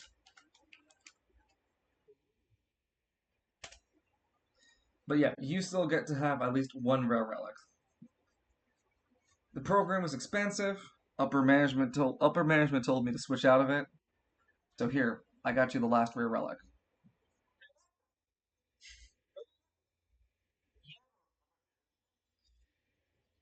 Convenience store is surprisingly part of a business conglomerate. They have stakeholders. Yeah, Gesundheit.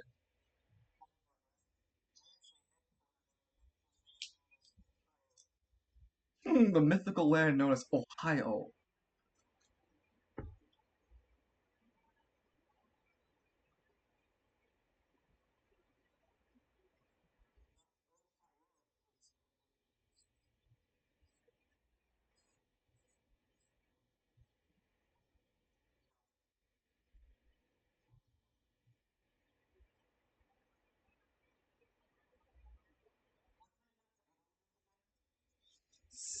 Eight.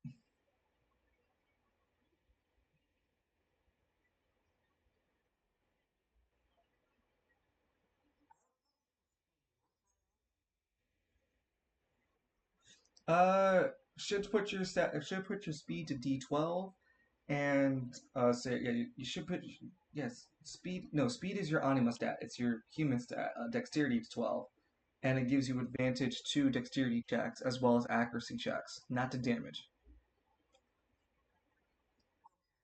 Yeah, and it lasts as a flat 3 plus D3 turns, where the max can be 5.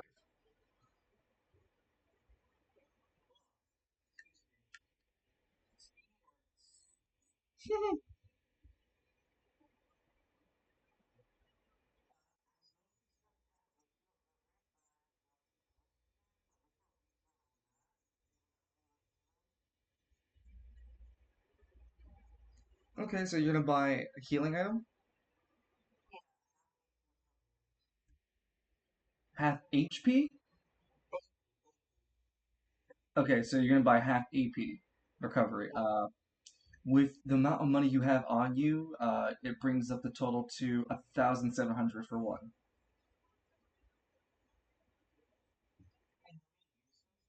Same, just the same quality. You don't have enough money to generate fancy.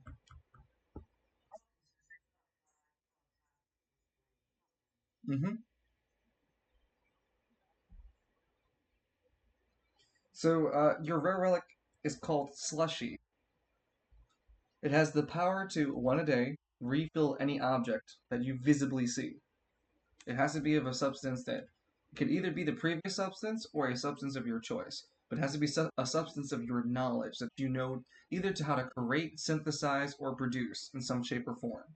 If it's a poison, for example, you'd need to know the process of synthesizing the poison out of a creature to then use it in the slushy. If the contents already had poison, you can just refill it with more. You can refill a container with the poison in it.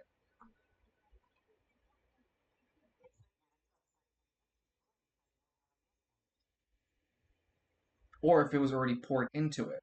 So if it was already soda in there and if you use slushy, then it just refills it with soda again.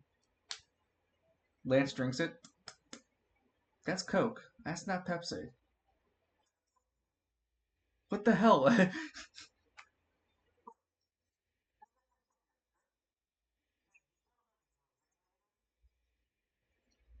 Huh? No, you cannot use it on a recovery item. It's more like on liquids.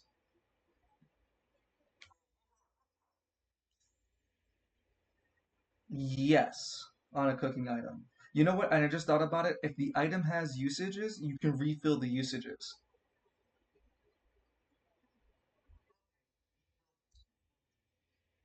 But I'm gonna turn it from once a day to once a month for that.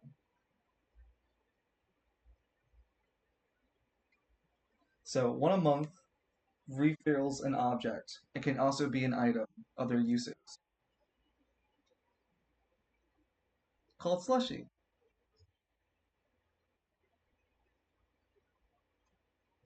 Yeah, it makes perfect sense too. One a month is a perfect limit for a rare relic. Because then when it gets legendary, it's a one a day refill. And then an artifact where it refills Lance's life.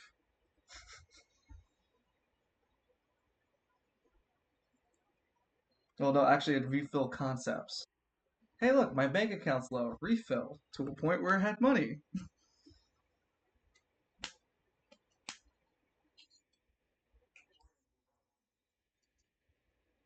Okay, so how many of the potions are you buying at 1,700?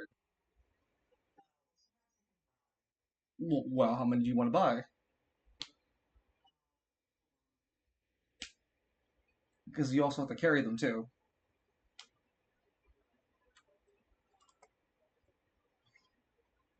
House McKinley and House Falcone have been at war for centuries.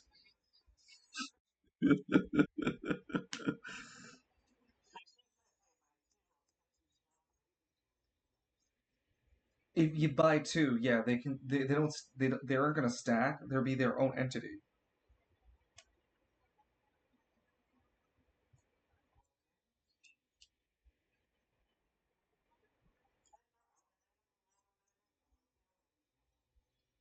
Yeah, convenience store cannot purchase items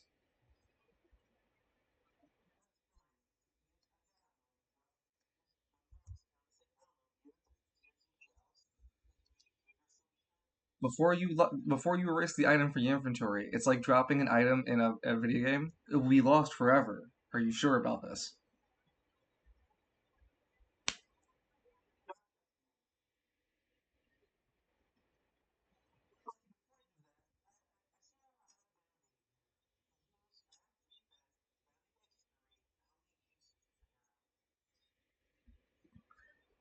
So it's three bandages. So if it says X3, that means it has three uses.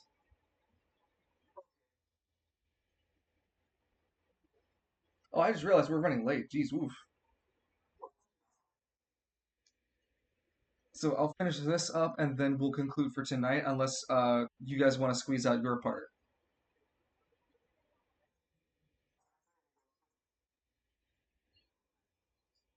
Yeah, that's why I looked at the time. I was like, oh yeah, 45 minutes ahead. Well, yeah. I mean, do you have anything else you're gonna purchase?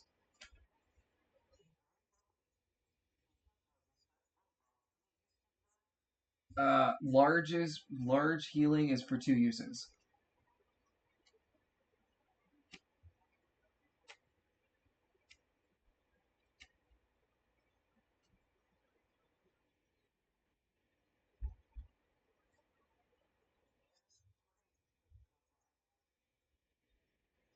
The band-aids.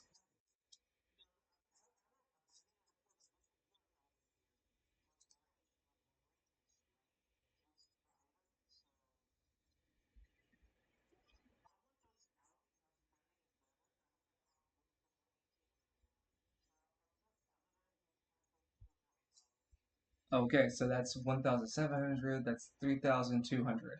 Sorry, 3,400. Was it 2,400? No, it's 2,400. Sorry, 2,400. Is it? No. So yeah, 34. Yeah, 3,400.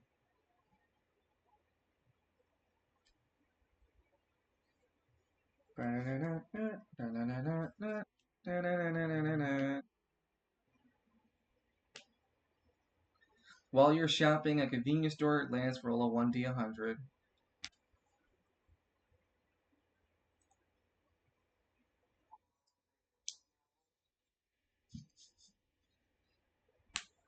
You don't happen to notice Lance is yelling, but this is by the time Lance is yelling.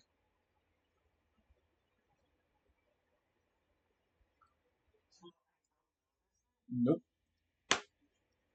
You don't make a roll for it, it's just Lance yelling. You're innocently shopping.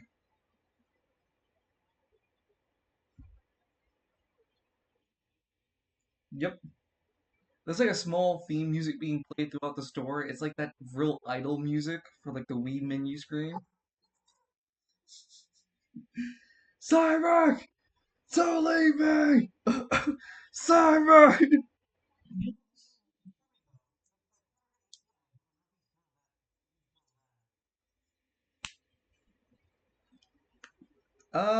Quarter AP. How much? How many uses have been used?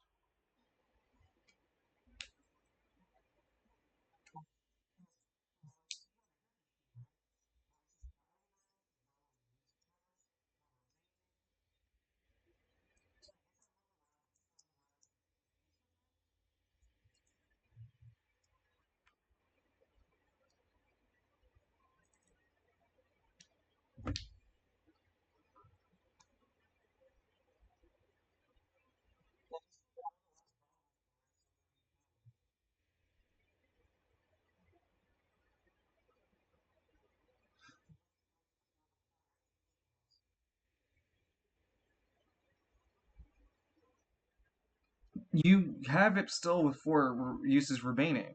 The half AP has two eight uses remaining. Yeah, it's unused.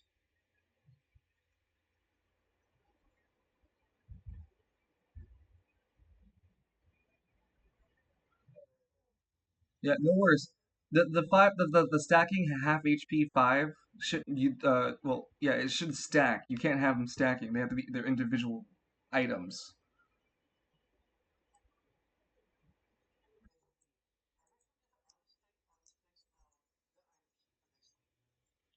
Yeah, no worries. We'll also well I mean we'll use the church for you to balance some of these items as you carry a lot of things with you out of the store. And while you do so, it'll hamper you for paying attention to Lance because you're focused on trying to keep all those items from not hitting the floor. Those are a lot of potions you're carrying, more than your inventory allows you to. Go ahead and roll me a 1d100. Yep. Cyrek's too busy holding all those potions to hear Lance yell. His yells go unheard and unnoticed throughout the night. Cyrek makes his way into the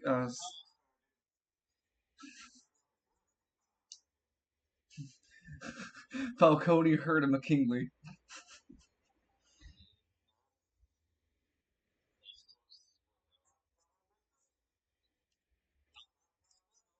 Lance, the last time you scream Cyrek's name, you hear the pygmy go, "Shut up already!" Seize him!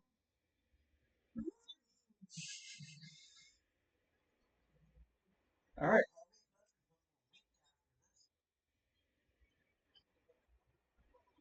yep. One more week and we have to continue the third week with Victor and Edmund.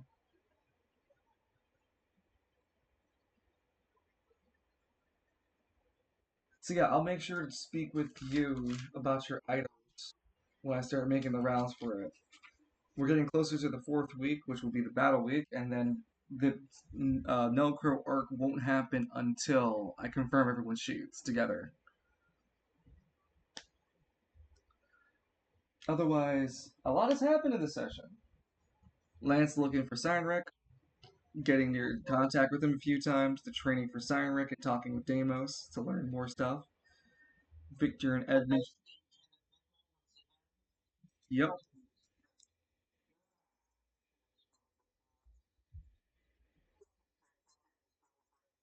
Goes what?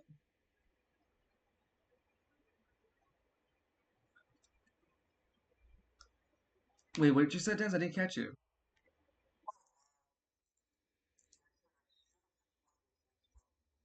With what? Oh. Well, I mean, you want to hold it for later.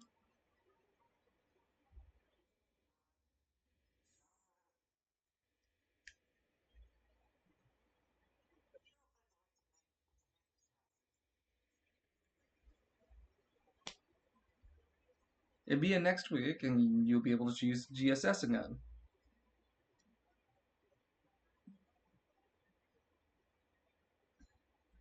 But we'll still have to get through Victor and Edmund as Squad Gold Slagger. went and traveled to Travail to speak with Vincent Falcone for to house them while they're around Travail. It's not just for the one night. He's basically making them pay for whenever they want to come to hang out and like lay out. I might charge it again. I might not. The donation box is kind of empty. He shakes it in front of Edmund. Alms for the poor. You're not poor. Alms for me.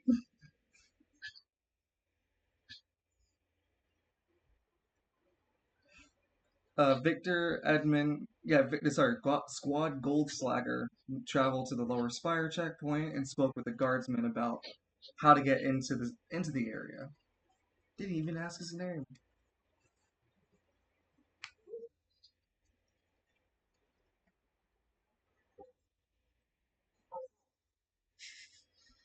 All right, well, it's really late. Thank you guys so much for being part of the campaign as always.